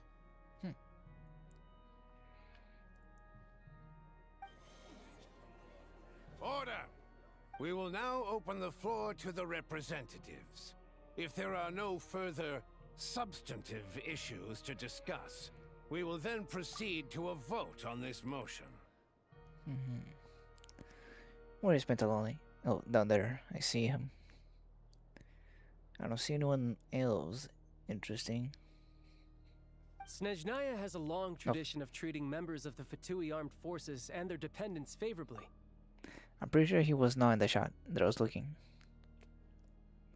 But recent surveys shows that Fatui families in remote areas have access to 15% less crystal than the average civilian family in Snezhnograd.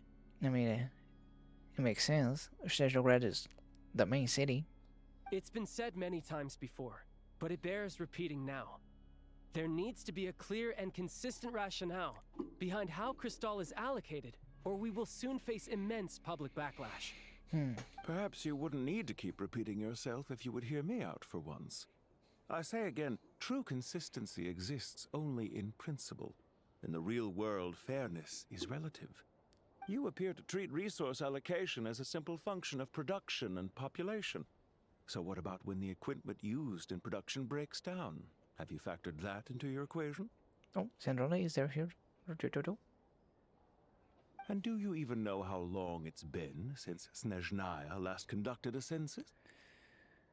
If I knew the answers to questions like that, I'm sure I'd be a very wealthy man. And I doubt I'd be going by child. I'd like to bring the focus back to the specific issue I raised. Or do you wish to deny that favorable treatment for Fatui dependents is our long-standing policy? It's easy to be a critic when there's no accountability. That seems to be a running theme in the anti-Project Stuja cohort. Oh? Is he accusing him of something? Defeat the ringleader and all other problems will magically resolve themselves. That's what they seem to think. But in case you aren't aware, not one jot in my report would change whether Project Stuja continues or not.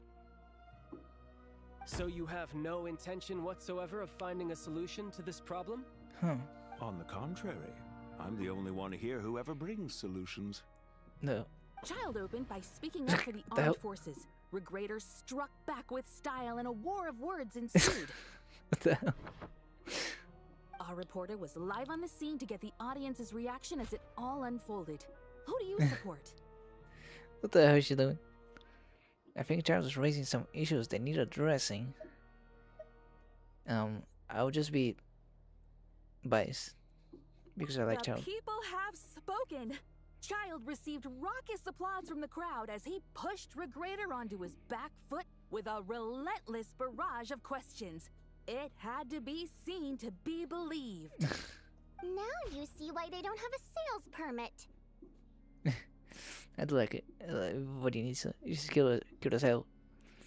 However this reporter wants to spin things, I haven't forgotten that Tartaglia was representing the Northland Bank when we first met in Liyue. Did he change his stance? Because that was a long time ago. So, surely their relationship can't always have been this strained. It makes sense that things would change over time. You two are getting off topic. Let's focus on what the data is saying. Mr. Pantalone, may I speak on your behalf? Oh, please do. I'm more than happy to save my breath. Cristal distribution policy undergoes modifications with each new period. The ultimate goal being to find the most reasonable method of allocation, which I believe is what Mr. Tartaglia also seeks.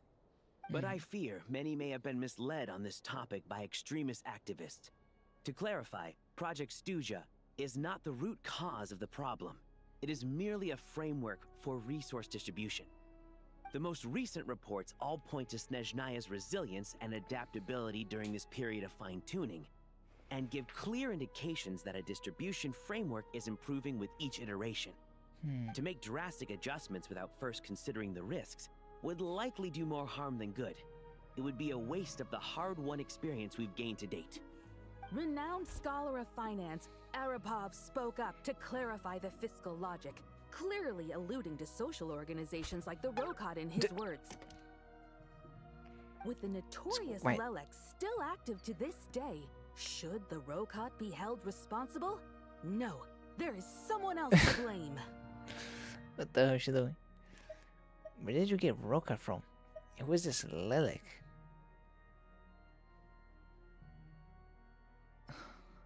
She's just rephrasing what Mr. Pantalone said.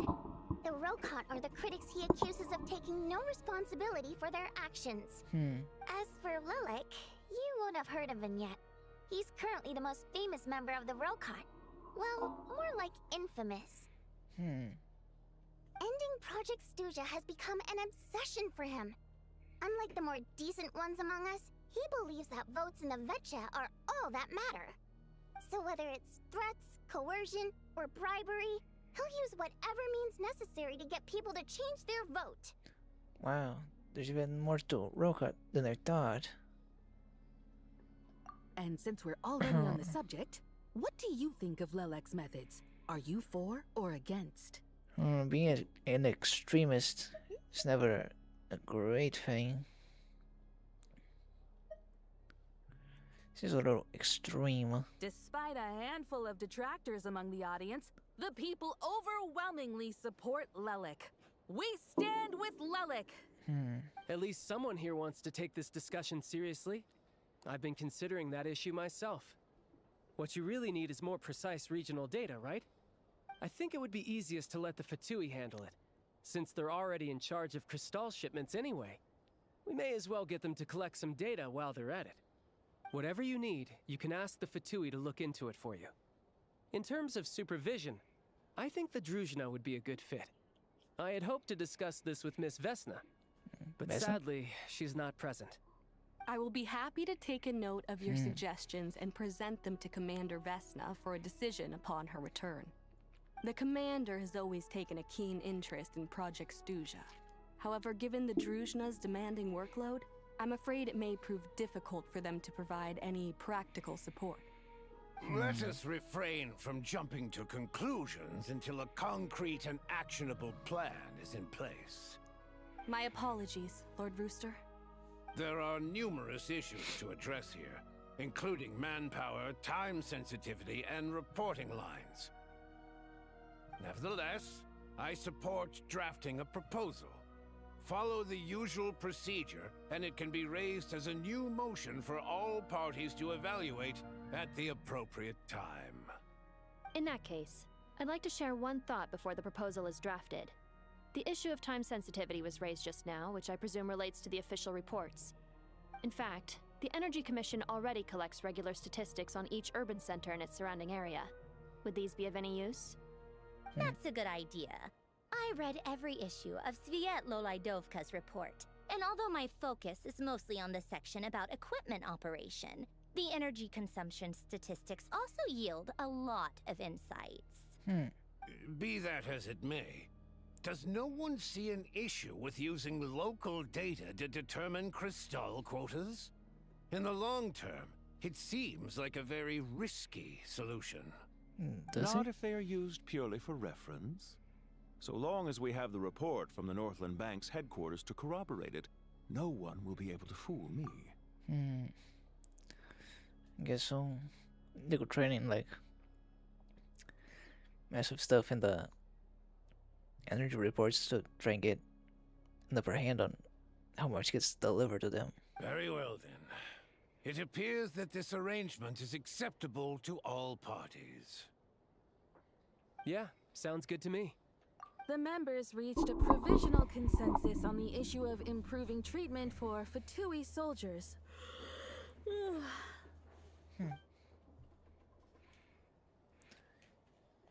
You notice the reporter jot down a few words before suddenly crossing everything out? Starting a fresh paragraph? You know, it's just a little indecisive. Today, the prima donna of the Korylevsky troupe attended a session of the Snezhnograd Vecha in the company of a most charming young lady. The question on all our minds is, what is the true nature of their relationship?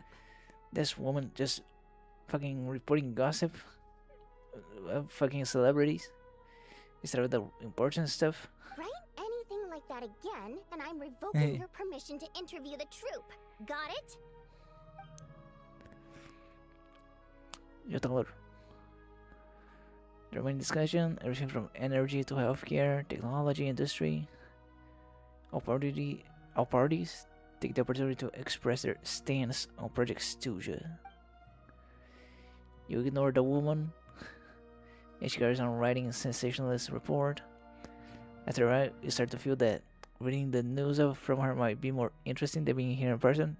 Well, that's probably true. Now then, if there are no further contributions from those present, we shall proceed to the final vote. Hey, check it out! Is that Chungus? He's voting in favor of extending Project Studio? Is that what this is? What made him vote against? Against. Why now?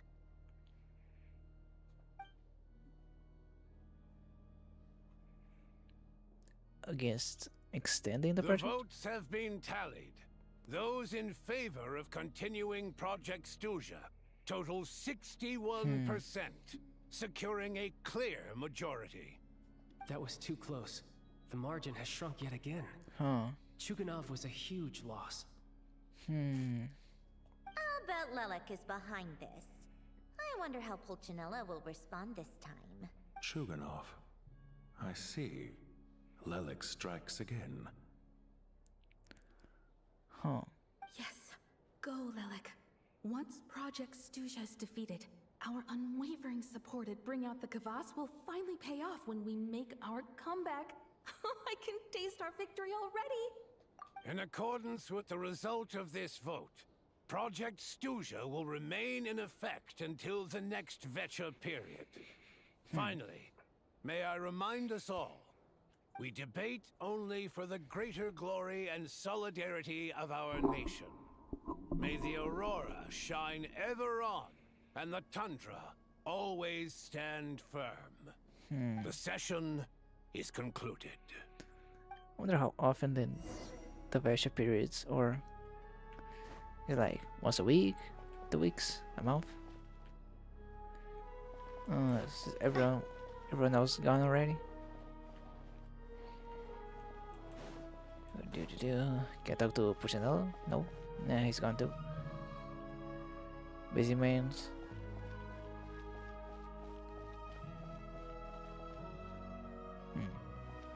Alright. I have to say, I really wasn't expecting Chuganov to vote against Project Studia. Why? What's so strange about that? Well, in principle, Snezhnaya's business and political elites ought to be the ones least likely to oppose it. As we heard, Project Studia is basically just a resource distribution framework that requires everyone to cut back during the winter. But even if the policy got cancelled, the Tsaritsa's energy needs wouldn't suddenly go down. The extra demand from the public would have to be filled from somewhere. So logically, the factories would have to take the hit. I got a letter from Mr. Mitya just before today's session. He said he's confirmed that there are issues around overtime and excessive energy consumption at the Iskra manufacturing plant. In a situation like this, once the Rooster receives the report, he'll order the factory to halt production and submit to an investigation before issuing a penalty. But that's a week-long process, and thus didn't make it onto the Vecha agenda this time. I don't think he suspects anything so far. Got it. So for him, it's a choice between reducing production or stopping entirely. Exactly. And as you know, he's a very selfish person. I was originally gonna try and flip him after he received notice of the official sanctions. My plan was to convince him that the whole thing was completely unfair. Rather than just sit back and take the hit while his factory stopped production, he'd be better off voting to end Project Studia. At least that way, no one else would be able to make any money either, because all the factories would suddenly have more limited energy to work with. But now, he's already voted against it, which means someone must have used more forceful means to change his vote. Just like with everyone else who flipped. You mean Lelek? Yeah. No one knows why Lelek is so obsessed with ending Project Studia, but by the looks of it, he's inching closer and closer to success. Would they actually stop if the voting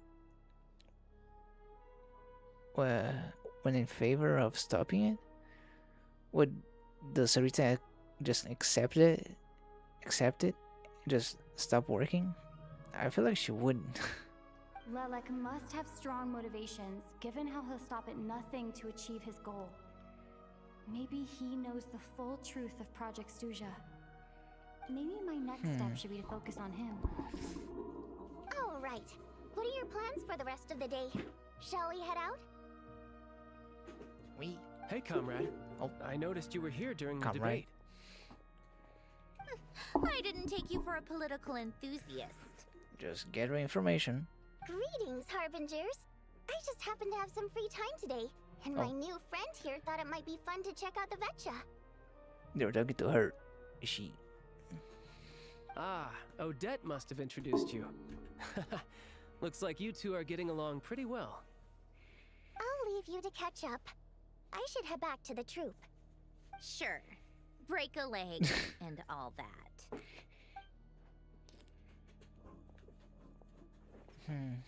Thought it might be fun to check out the Vetcha, did you? Things are never that simple with you, Traveler. There's no way you're here for kicks and giggles. Tell me I'm wrong. I learned an interesting tidbit today. Some guy called Lilac. Oh, yeah. To some, he's a captivating enigma. To others, he's the bane of their existence. No one ever thought that some anonymous nobody from the Rokot could cause such a stir. Nobody, huh? Want to find out his true identity. Is it okay if I start digging around? Huh? You want to look into Lelik? Then I'm sure his days of anonymity are numbered. What do you think, Sandrone? Fine by me, I guess.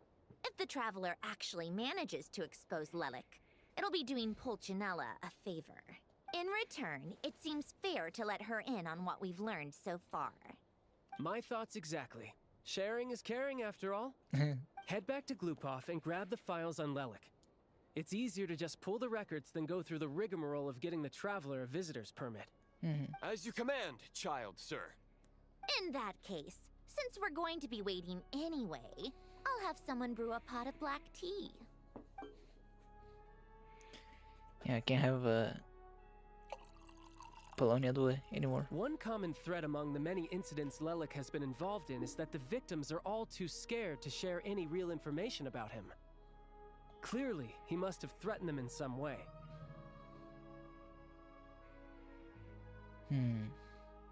Yeah.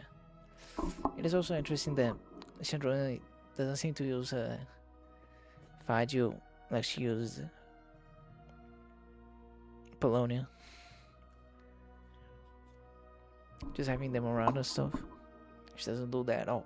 His modus operandi is to silently infiltrate the scene and leave a threatening letter behind. But neither the letters nor the crime scenes ever yield any clues to his identity. So all these files have to offer are short statements by the people affected. They don't give us a lot to go on. If nothing else, it shows we're dealing with a trained professional who's versed in counter surveillance. Yes, and to that point, he often strikes in highly secure locations. The victims are high-ranking and influential people who take their personal security very seriously. Somehow, Lelik slips right into their rooms without making a sound. There's never any eyewitnesses, nor the slightest trace of a break-in. If he can get in and out undetected, it means he can strike without warning. Not that that's ever happened so far, but the thought is enough to scare these people sleepless. It's hard to believe that a human being could pull this off flawlessly every time. Unless they're not so human. They switched the focus of the investigation to Faye. Well. Unfortunately, no one's found anything yet. Are you saying even you couldn't pull it off? Careful. Don't underestimate me. Although, truth be told, I'd probably find it hard not to blow my cover. Direct confrontation is more my style. We haven't ruled out the possibility of Lelik being human.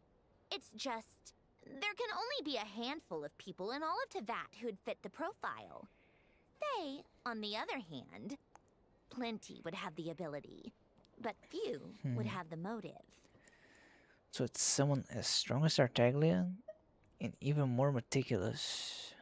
No, not as strong as me. Huh? You'll never find the culprit with criteria like that. Never. Let's go with a little weaker than me. Nervalette, Skirk, they've both beat your ass real easy. There's no denying that Master is strong. No. But meticulous? We can only hope. I should have said Nervalette. She's just trying to find a reference point. That would have been more Stop interesting. getting fixated on who's stronger than who. But that's the most important thing. In my opinion, anyway. The most important. Alright. Let's take it down a notch or two. How about Odette as a reference point? She's someone we all know, and I've seen her in action. Odette? Yeah, that seems about right. Her skills are solid, and she's always calm under pressure. Yeah, we kind of wanted it. Oh, that was Lilac. And like, Alicia and Fish Girl are trying to keep her from finding out that they're also Rokot. Except she's Fatui, so the likelihood of her working against us is pretty low. But yeah, much more accurate than your previous example, at least.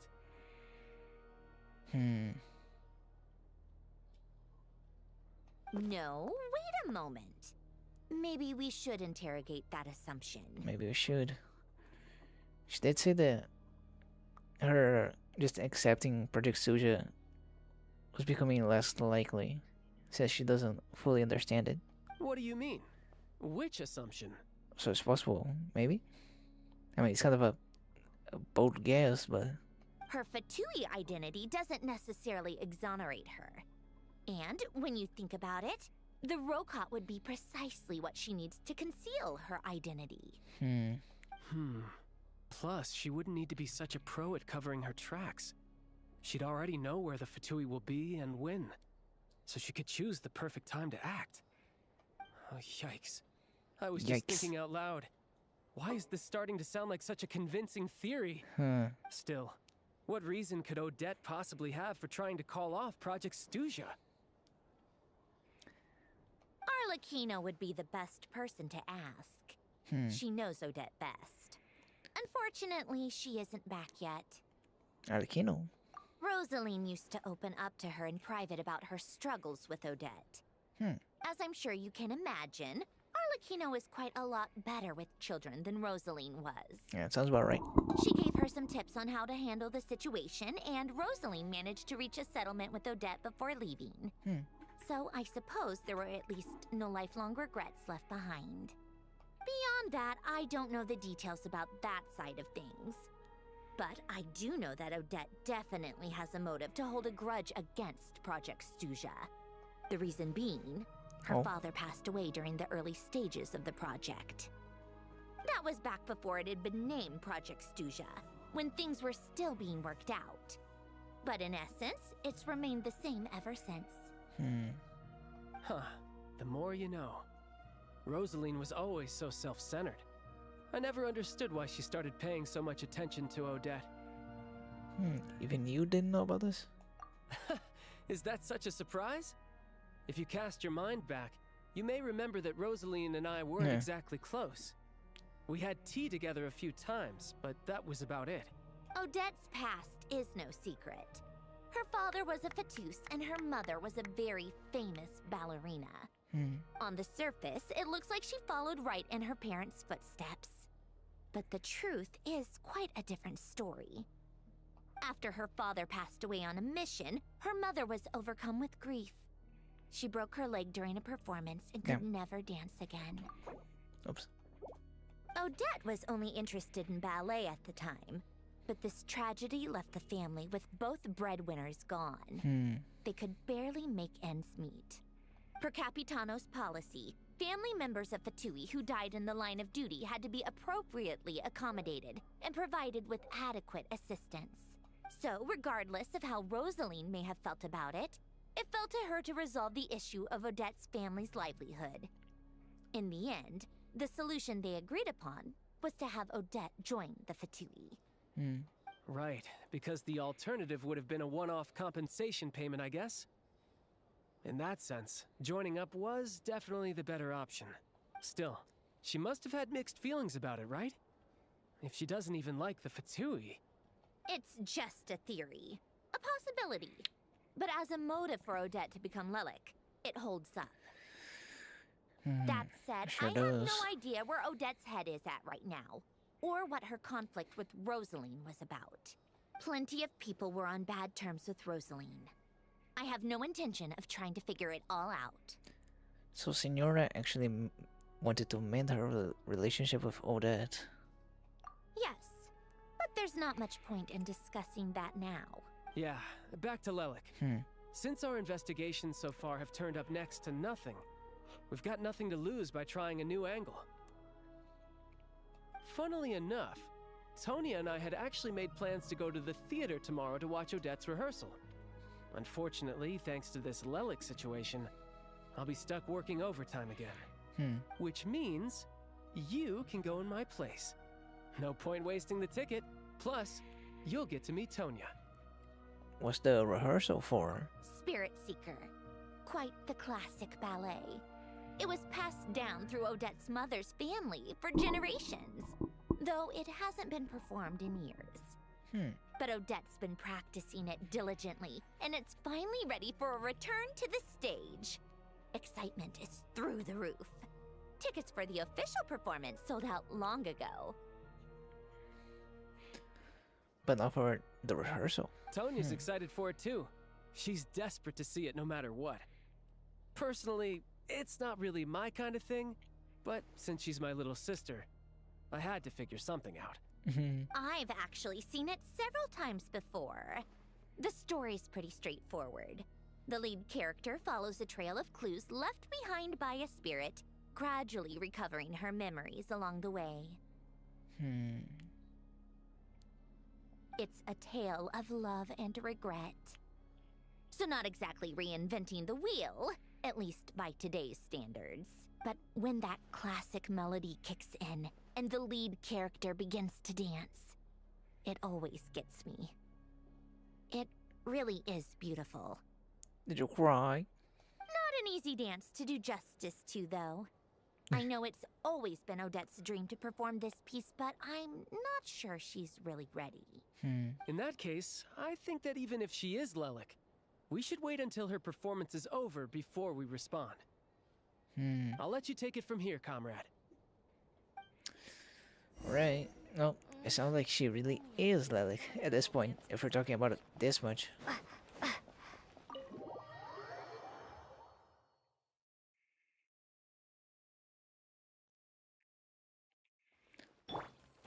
Plus, who else would it be? An NPC? Take a break?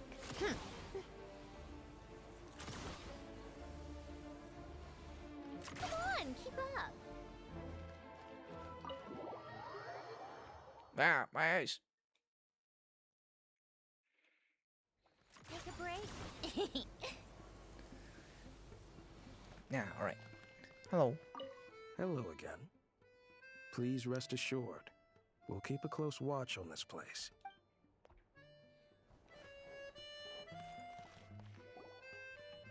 Sounds like you've made a ton of progress today. It's good that everything's going so smoothly. Next step is to head back to the theater and get a clear answer from Odette. It could be easier said than done. Even if she's the one, she won't necessarily admit it.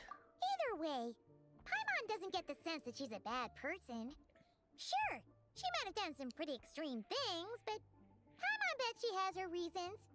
Maybe this is going too far, but like, I mean, with that everything was something she's that bad. managed to do so far, wouldn't it make more sense in theory to be even more, you know, heavy-handed? What? Why leave a letter when she could, well, we know there are plenty of other ways to keep people in line, right? The point is, she could have gone further, but she didn't. I mean, she's not a bad person. She just wants to end the project, I guess. I mean, she hasn't done stuff that bad, just blackmailing people, threatening them. It's kinda bad, but not horrible, I guess. So, if it is her, she's got some principles at least. So, Yeah! Well, all you can do is follow the facts wherever they lead. how are you feeling today? No? Hello? Welcome back. No change, really. But that thing Paimon told you about yesterday? Paimon feels like she can sense it more clearly now. Really? Hearing you talk about your day makes Paimon itch for an adventure. If only she could be there with you so we could experience it all together. Yeah, I wish you could be there too. I'm not used to adventuring alone. But Don't worry. We'll get to the bottom of this. Guess it's just one of those things. Never mind. Paimon will behave herself and keep resting. Oh. If Odette is Lelek, she may well have inside information on Project Stuja. She said she doesn't know anything about it. Her father was involved with the project's early implementation and tragically died in the process.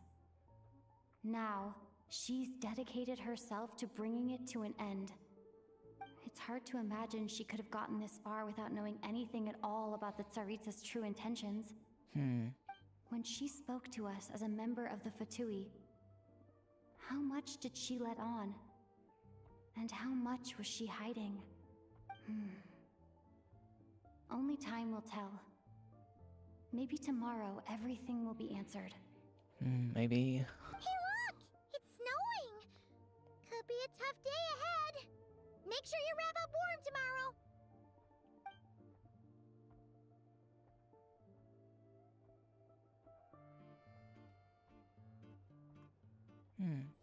Oh. Wow, I finally finished Act 1. It is pretty fun. So, I guess 5 hours was Act 1. Just about. Alright, wait, one more day. Boom.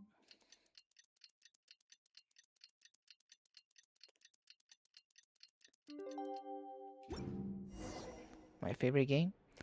I mean, my favorite game of the gacha games, at the very least, is Zenless Zone Zero. But my favorite game in general, I don't really know, honestly. Haven't given it much thought. But Zenless is definitely my favorite of this genre.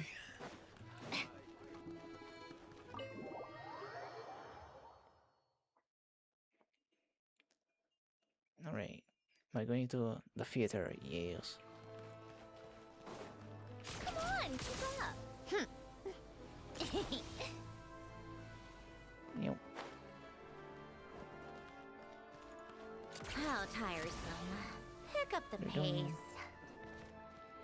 Yeah? What's your favorite one? Oh, this doesn't look very good. Oh god.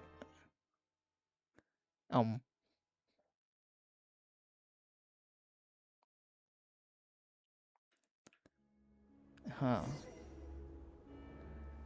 This seems kinda dramatic.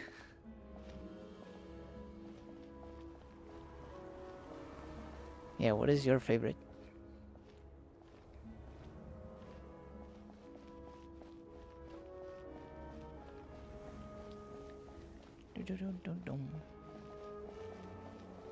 Oh.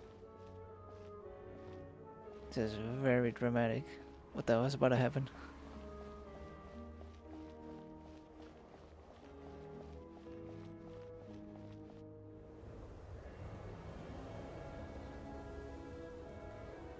Ooh, it sure is cold today. I wonder how much heavier the snow's gonna get. Here to see Odette? I just need to see your tickets for the preview. Very well. Perfect. Thank you. I'll hold on to your tickets. Come on in. It's freezing outside. Your favorite game is Arknights, Minecraft, Fortnite, Genshin? I never played Ark Raiders. It was too expensive. I didn't have interest too much. Yeah, it seems like a pretty decent assortment of the games.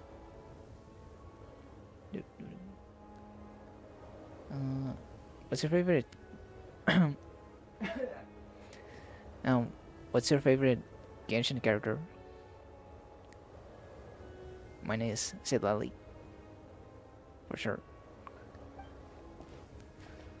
Right. No.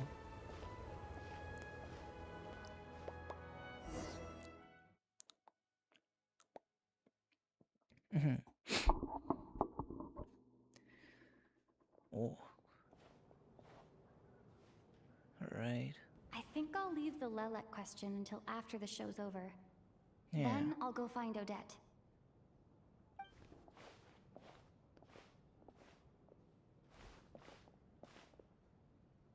Child said he was originally going to come with Tonya. So I'm guessing Tonya's already here somewhere. Is there anyone here who looks like a Tonya? Let's see. It's a small audience. That guy's Makes here. sense for a preview. But Oh. wait, I do see some familiar faces. I forgot his name. It's Valerie and the other guy. Don't remember his name. I thought Valerie was here to prevent him from being here. Try a new game.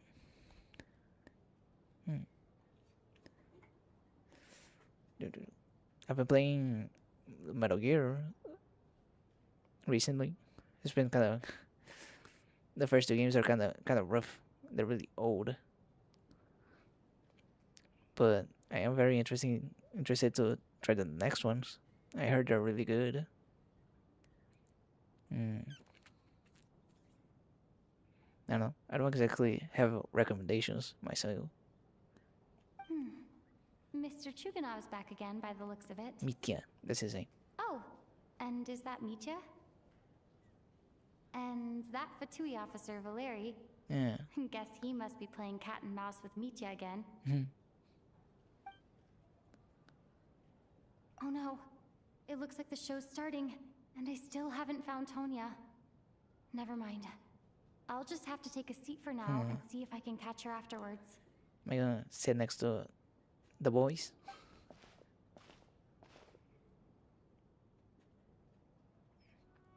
No.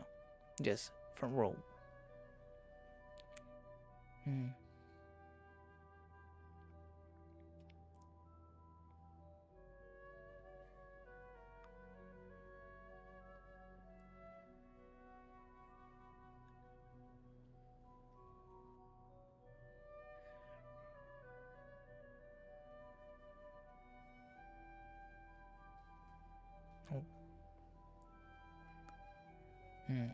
Seems like he's a bigger fan of Odette than of the Vodyanitsa.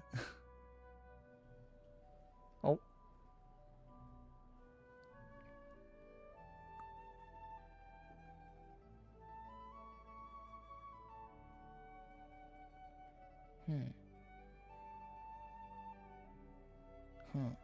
The power went out?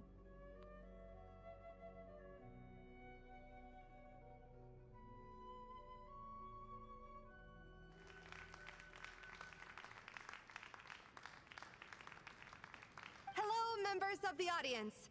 I'm a staff member here at the theater. Oh, thank you. Yeah, I got it, it's like customizable. I retweeted the details on my Twitter, if you're curious at all. Okay. Today's performance was a very special one for us, as it marks the first attempt in a long time to revive the classic Snezhnayan ballet, Spirit Seeker. To commemorate this occasion, we would love to take a group photo of the cast, crew, and audience members present today. Could I kindly ask the audience to please come up onto the stage? In the audience?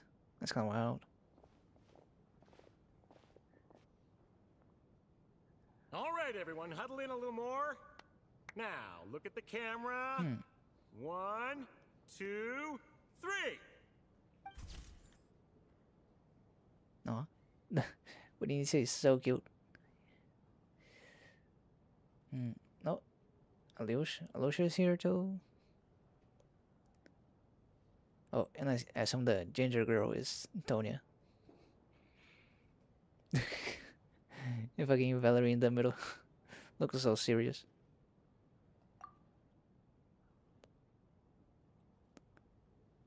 Are you quite satisfied, Mr. Energy Scientist? I rather hope you don't have any other escape plans to add to my workload today.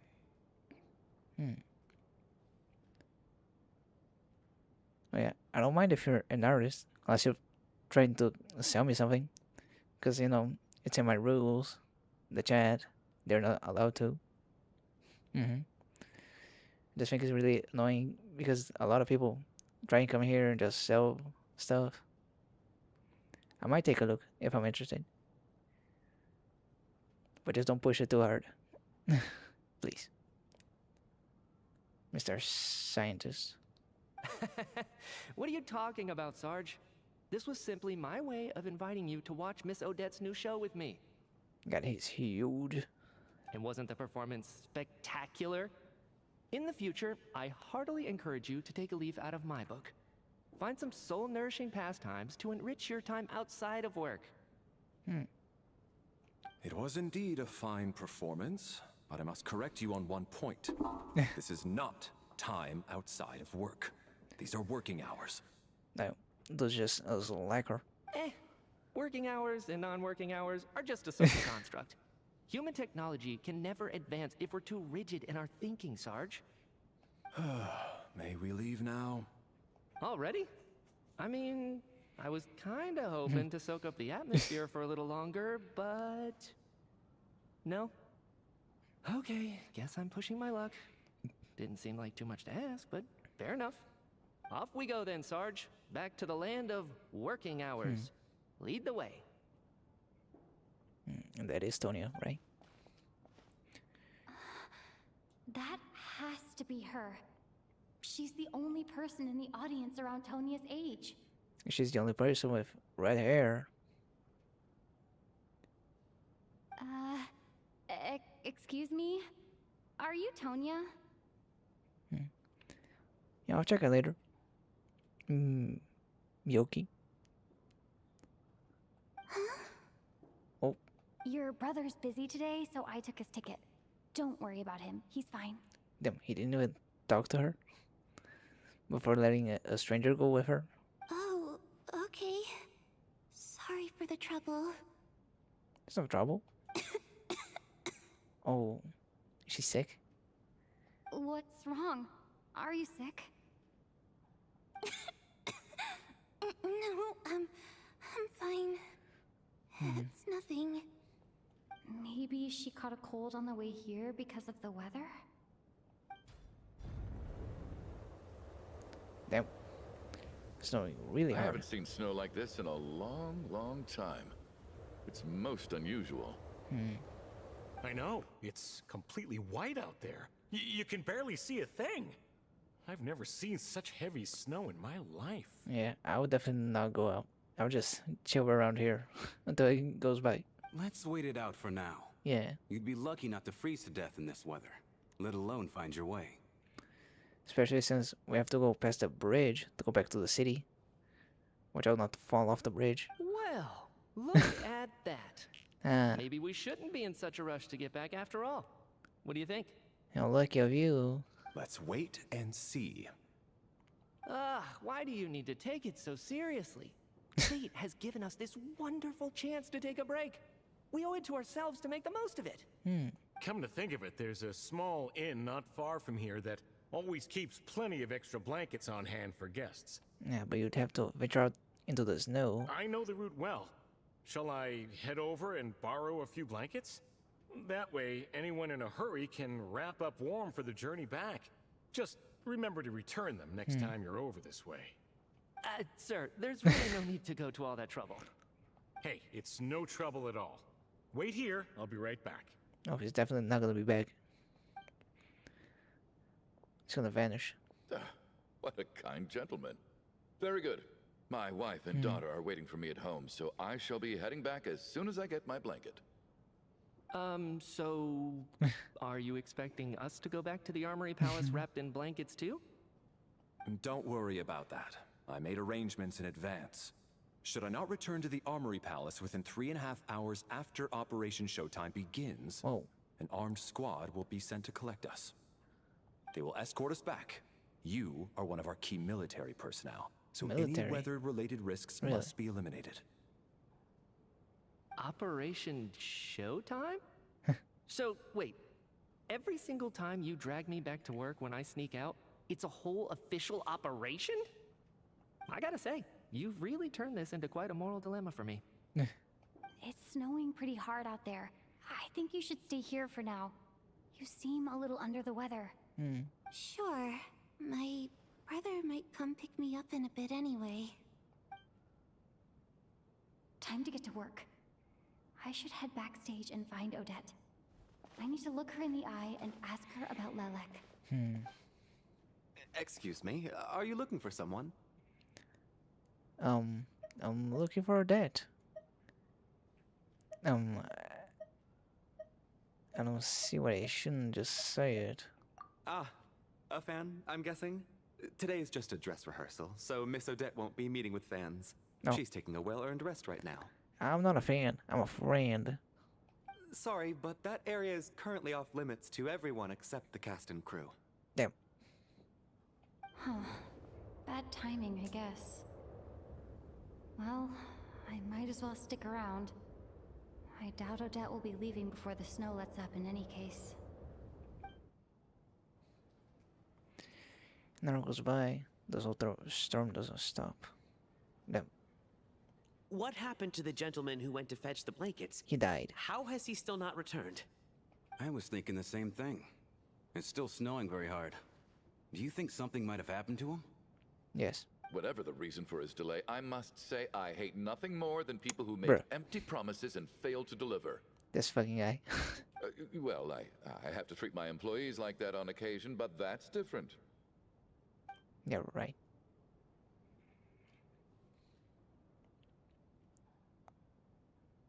You seem anxious, Mr. Valeri.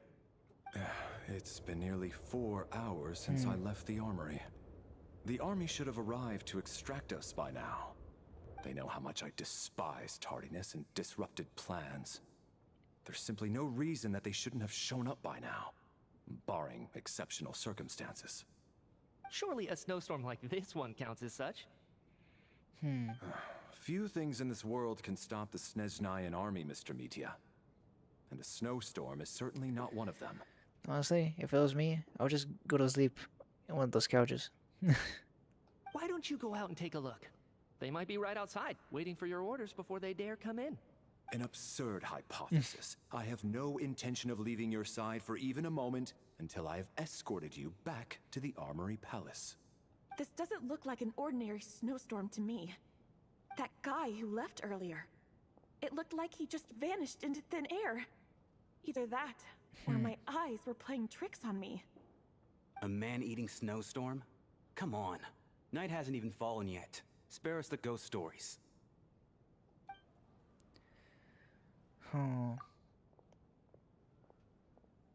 Traveler, didn't know you were coming today. How come you didn't say anything? I'm here to see Odette. Oh, right. I assumed you were looking for me and Vodenitsa. Odette's still backstage. Whoa, that's quite a snowstorm out there. I've been working backstage this whole time, so I didn't even notice. No wonder the audience hasn't left yet. Huh. Is weather like this rare even in Snezhnaya? Yeah, snow like this. I'm sure I've seen it out in the wild before, but never in the city. Actually, I take that back. I don't think I've seen snow this bad even in the wild. This is something else. It's not normal. If even Alosha thinks snow like this isn't normal, could it have anything to do with that monster people have been talking about? We can't stay cooped up here forever. Someone needs to go out and take a look. I'm sure it'll resolve itself in time. No Shall I need. go with you? I have plenty of experience with snowstorms. Besides, I work here while you're an audience member. I should be the one to do it.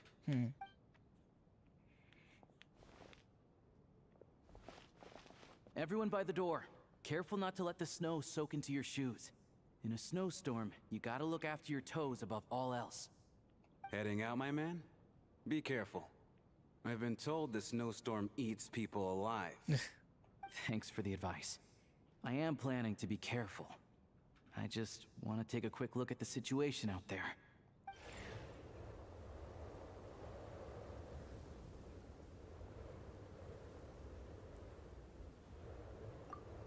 No. He's back. He's back! He's back! How was it? What's going on out there?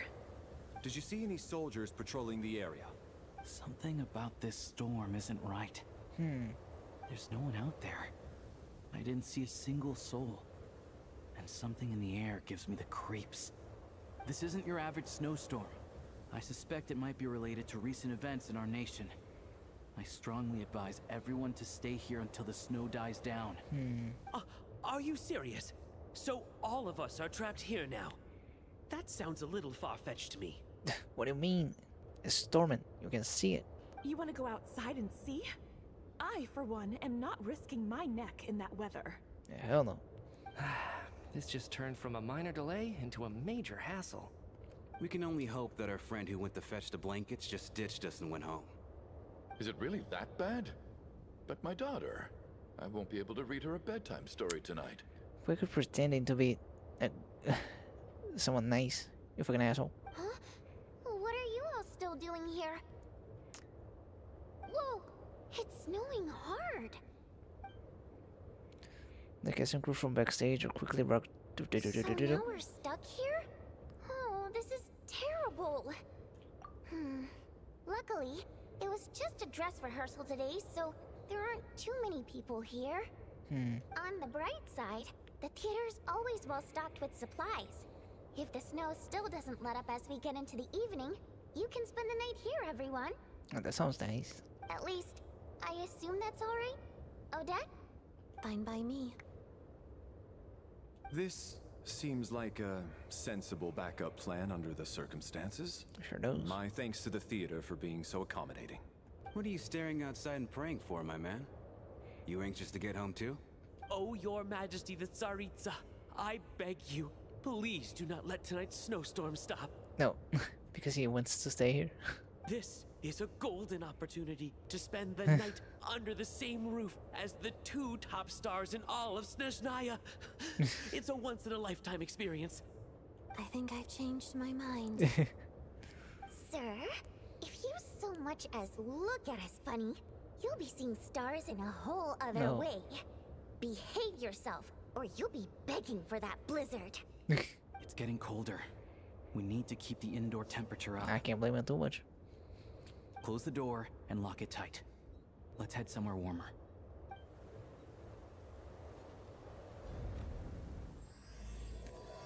Act 2.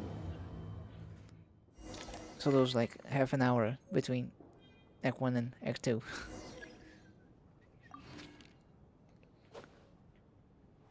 Alright, everyone is out of here. Definitely didn't expect this.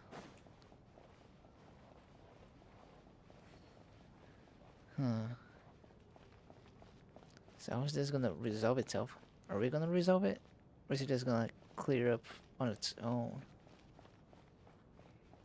Chungus is here, so I feel like something might happen related to him, you know that.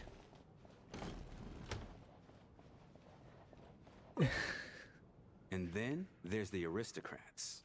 Easiest of all to deal with. You don't need to use any force whatsoever. All you have to do is show them the rope you plan to tie them up with. Nope. Do you know why? I don't. Do tell. Because nothing horrifies them more than the thought of a cheap, coarse rope leaving creases on their precious million more coat. They'll do whatever you ask to avoid that fate. Unexpected, but funny nonetheless. Tell me another one. Well, look at that. I got myself a new listener. Hey there. Let me introduce myself. The name's Shram, and I'm a mercenary. The kind that gets paid to do odd jobs for rich folks. And I am Chuganov, an entrepreneur.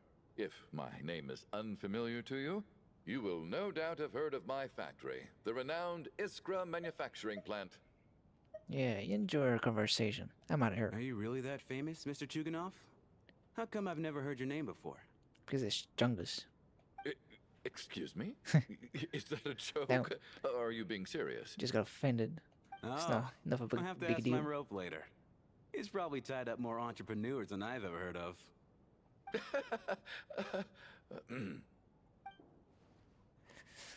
Right.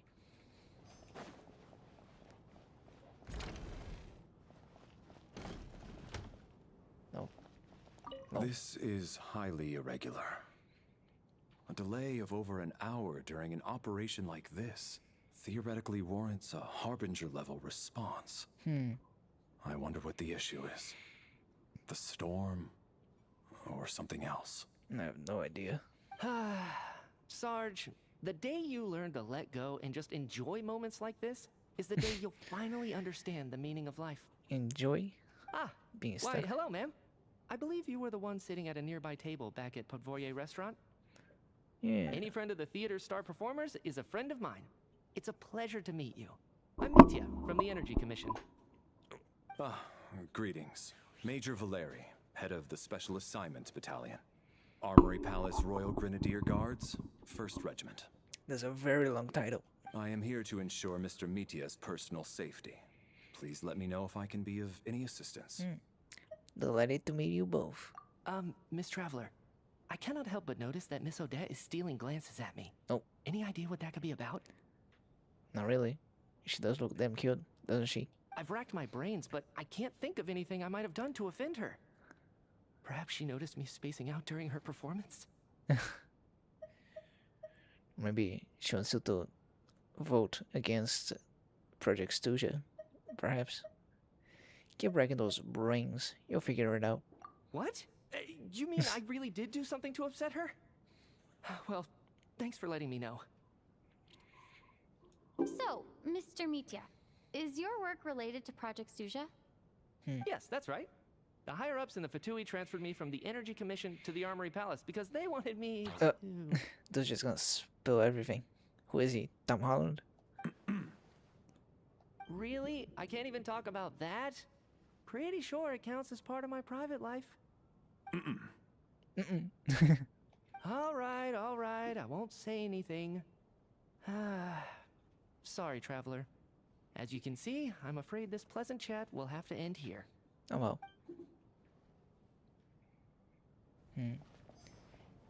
Even he's taller than Lumine. And he's huge. God damn. She doesn't even reach his chest.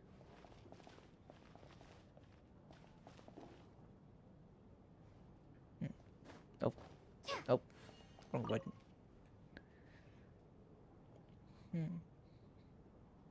I don't think it's ever been this lively backstage before. I didn't know you were coming today. Hey, have you seen Chuganov? I heard he was coming today. Have you spoken to him at all? Oh, really? I'm with you. This could be just the chance we need. Yeah, I gotta figure out a way to coax some more intel out of him. I want to know why he suddenly changed his stance on Project Stuja. What exactly happened before the most recent Vetcha vote? For the Rokad, or just out of personal interest? Shh! There are other people around. Don't say the R word. Not the R word. She.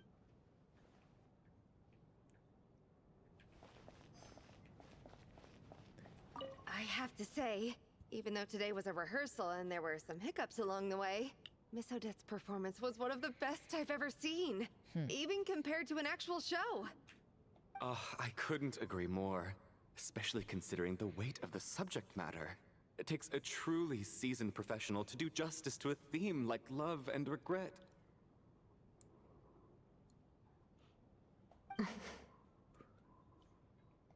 Do you think we were coming on too strong?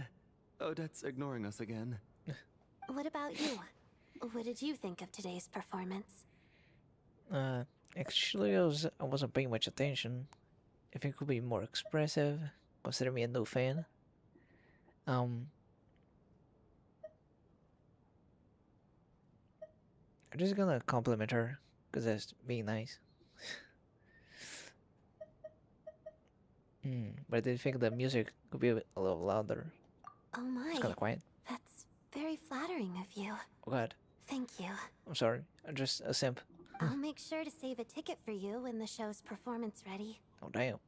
This doesn't seem like the time or place to bring up the subject of Lelek. Yeah. I need a chance to speak with her in private. So unfair. Talk about double standards. And now it looks like I've been spotted.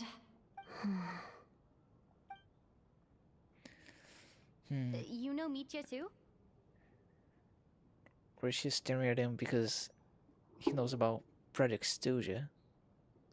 No, I don't. I just have a feeling that he might be dangerous. Dangerous? Really? Huh. This little boy? This little twink? Nah, I don't believe you. Looks like the most unthreatening person in the world. Come on now. Tonya, the rich people. My husband has major trust issues. To him, I doubt even this snowstorm is a good enough excuse for me to stay out all night. No. That's the price of marrying into wealth. You'll get used to it. I'm not about to stop you if you want to leave. But don't drag me along. Hello? Can I help you? Nah, just listening. No. How are you feeling, Tonya? I'm fine. Sorry to worry you. I'm used to it by this point. I take medicine for it. My brother usually helps to get it ready for me. Child must take great care of his sister. He's never mentioned Tonya's illness, though. Yeah. You know, I actually find this whole thing kind of exciting. I mean, it's slightly different from the, what do you call it? Routine. Breaks up the routine. Might be a little interesting. Stuck in a strange place thanks to a snowstorm. Not having to go to Having work. to spend the night with a bunch of interesting characters. It's pretty cool, don't you think? Spend the night with a bunch of cute girls, is what you mean. You're right. Novel experience. Exactly. God, I wish that was me. It's like one of those stories where an ordinary school trip turns into a magical adventure.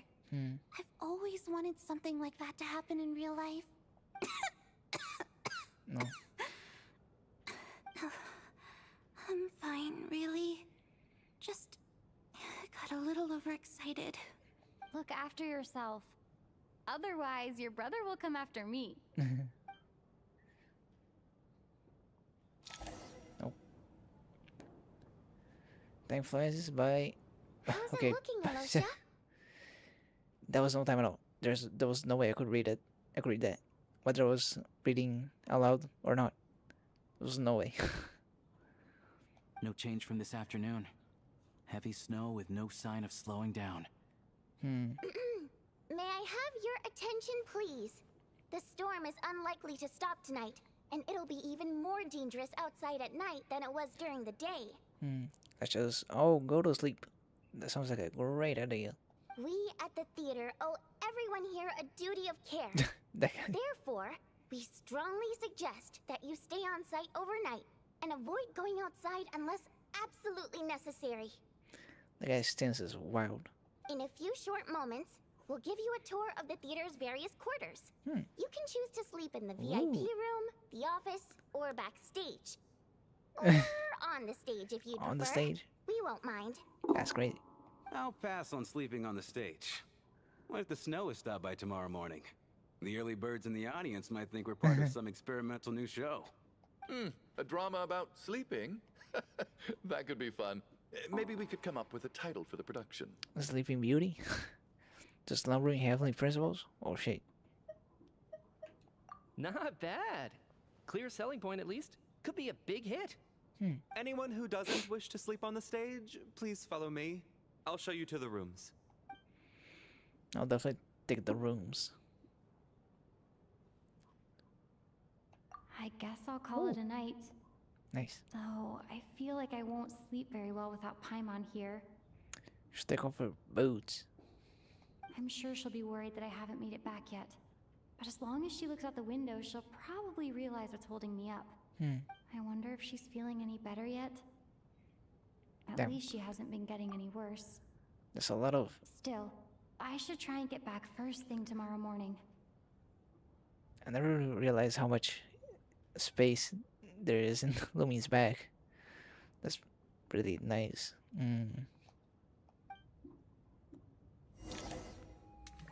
Oh, what the?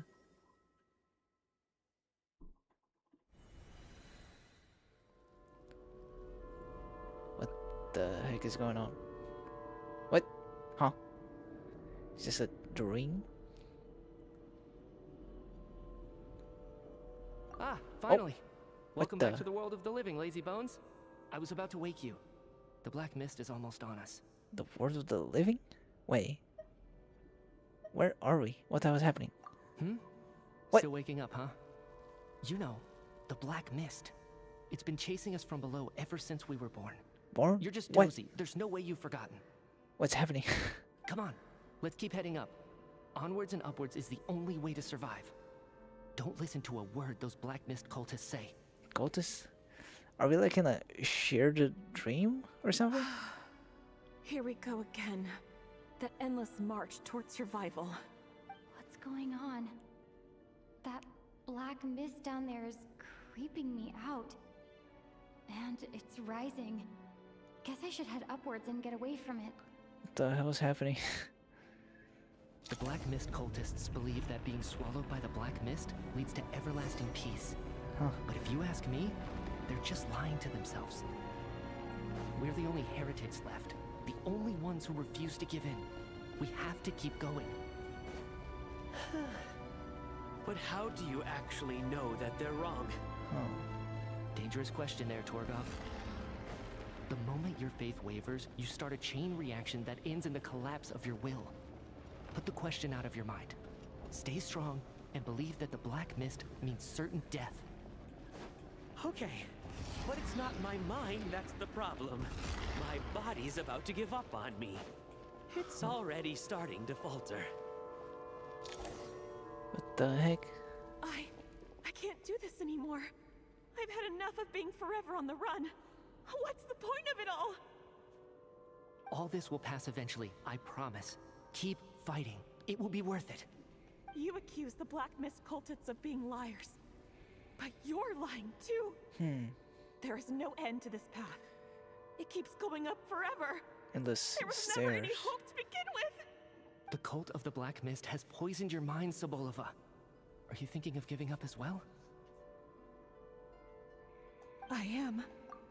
I think I'll take my chances with the Black Mist over this perpetual torture. As much as I detest the Black Mist cultists, I'm just too weary. Then I bid you both farewell.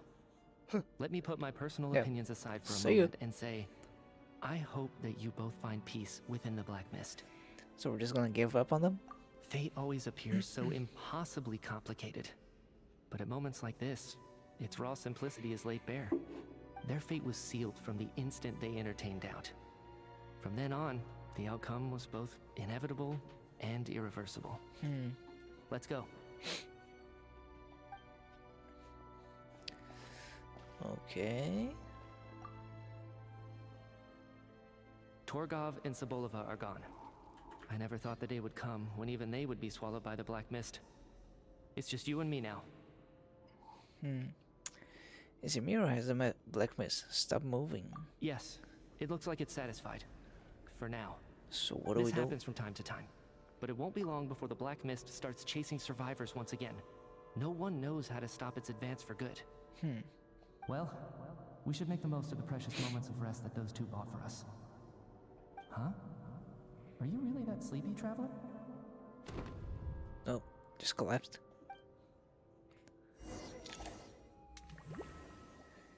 Am I going to a different dream? What the heck is happening? Oh. Somebody, come quick! What is it, Chuganov? What's wrong? Huh? Is it morning already? What's all the commotion? What the heck is happening? Oh, are you gonna tell me that those two are actually dead in real life? Sounds like it's coming from next door. I should check and see what's going on. If you die in the dream, you die for real?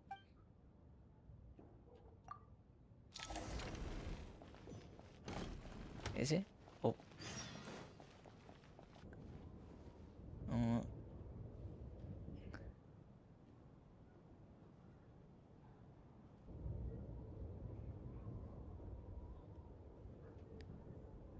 It seems like it. Don't look, Miss Tonya. Stay here. They're the only ones not here. Okay. What happened to them? Oh. Are they actually dead? Huh.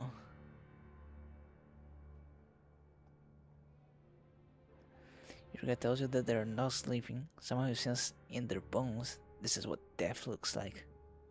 These two people have passed away. And the strange thing is that somehow I knew this was going to happen. I knew that they would be the ones to die. Huh. Have I seen this moment before? Or did I have some kind of premonition? I can't remember what it was. What the hell's happening? Let me take a look.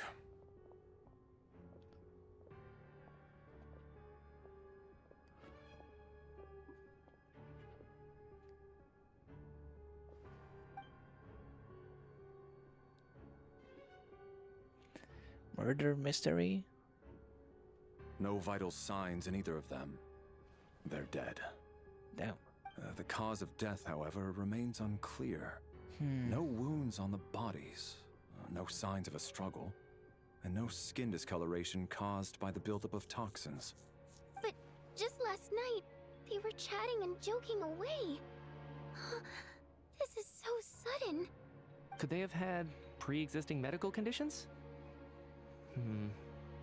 Even then, the odds of them both dying of sudden complications on the same night are extremely low. It's hard to believe that they died of natural causes, nor does this appear to be a suicide. Are you suggesting they were murdered? Who was the first to discover the bodies? It was me. But these deaths have nothing to do with me, officer. I got up early because I wanted to see if the snow had stopped. Then I noticed that the door to this room was open, and it looked like there was a man and woman inside. I just went over to see what was going on. I had no idea they were... I can corroborate this. I was doing my morning exercises near the stage. When I saw Mr. Chuganov heading this way, I followed him.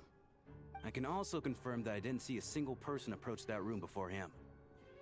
The snowstorm was raging all night, and it's still going now. There's no way someone could have come in from outside, correct?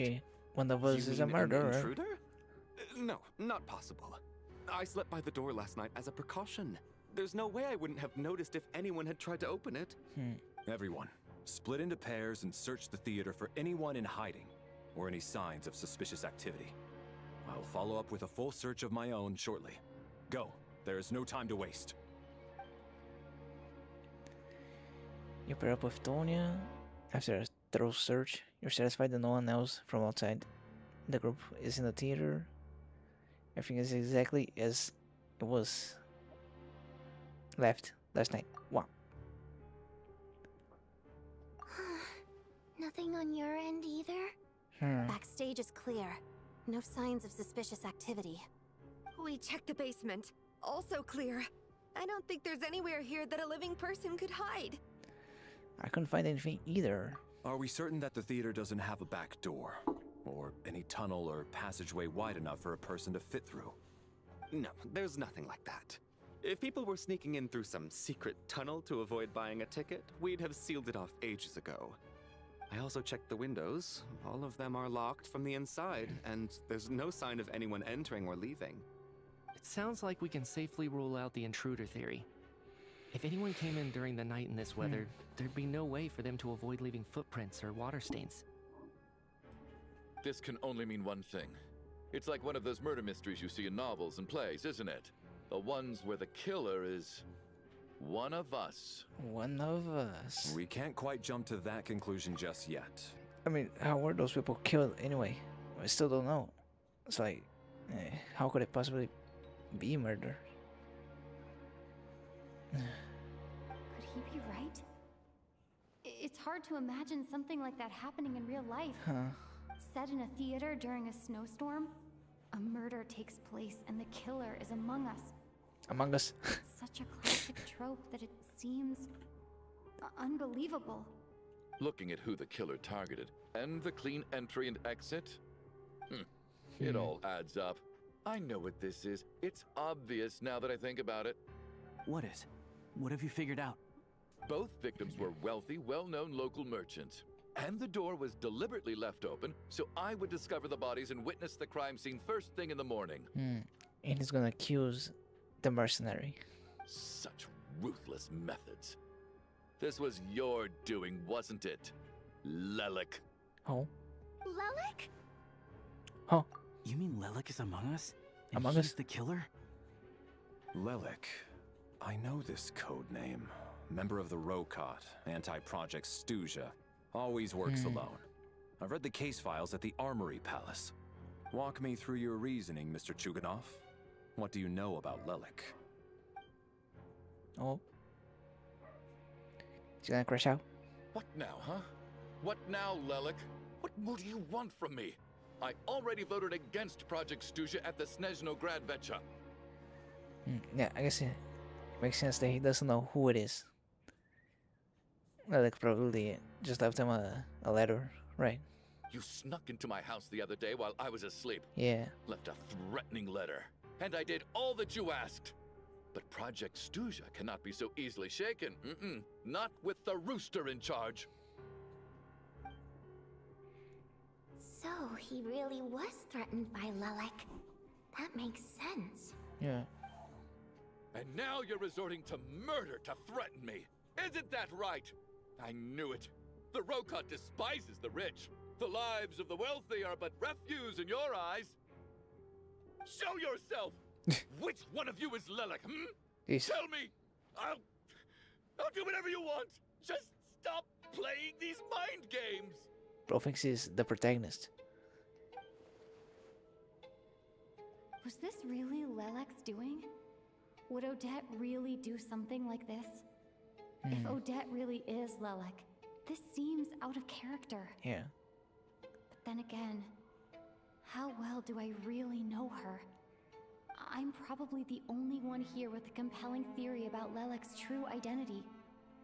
But if I reveal it now, I'll be putting Odette in the line of fire. What should I do? I don't think it's likely that Lelik killed anyone. At least from the stories I've heard, he's never killed anyone before. And his name has never come up in connection with any murder cases. Besides, even if Lelik did want to threaten you, why resort to such an extreme and roundabout method? It's not his style at all. Vodianitsa doesn't know that Lelek might be Odette, but her assessment is pretty much identical to mine. Yeah. Miss Vodianitsa, why do you suddenly feel the need to speak in Lelek's defense? Oh no, she's gonna get accused. Defense? Oh, no, it's just... I'm worried that we're jumping to conclusions here, so I wanted to share my point of view. Also, I don't think the Rokot is as bad as you're making it out to be. No shade. Well, that doesn't help your case, think Gary. I'm so wrong.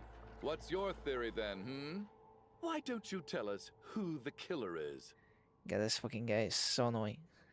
The case is still evolving, Mr. This is Chuganov. so special. Please do not prevent others from expressing their opinions so early on in the discussion. Even so, there's no denying that the recent threat received by Mr. Chuganov may well be an important clue. Maybe. So there's still a good chance that Lelik is right here among us. Among us? I can't do this anymore. I don't care if it's still snowing outside. I have to get out of here. Whoa, take a beat. We all know it's far too dangerous out there. Even the soldiers couldn't get to us. Go out that door, and you might not live to tell the tale. And whoever this Lelik is, they're surely not going to murder anyone in broad daylight. Be sensible, my man. You're safer inside. As much as I regret having to say this, I'd like everyone to cooperate and refrain from exiting the premises until further notice. Because as things stand, every one of us is now a suspect. What if she... Everyone... Is there no one with an alibi at all?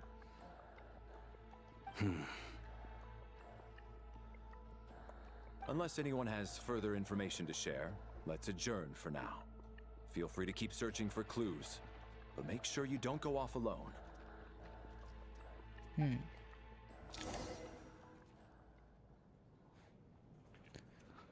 Shoot. Well, I don't really want to stop here because it doesn't feel like a great stopping point. But at the same time, I don't see this ending in like half an hour. I feel like I'm better off stopping here and continuing tomorrow.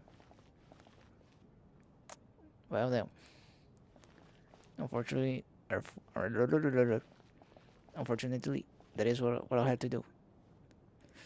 Well then, well, that's it. Remember to like and subscribe, follow on Twitch, and I'll see you tomorrow, where we'll finish the story. Probably. I'll make sure of it. If I have to stream for 5 hours. Goodbye. Bye bye.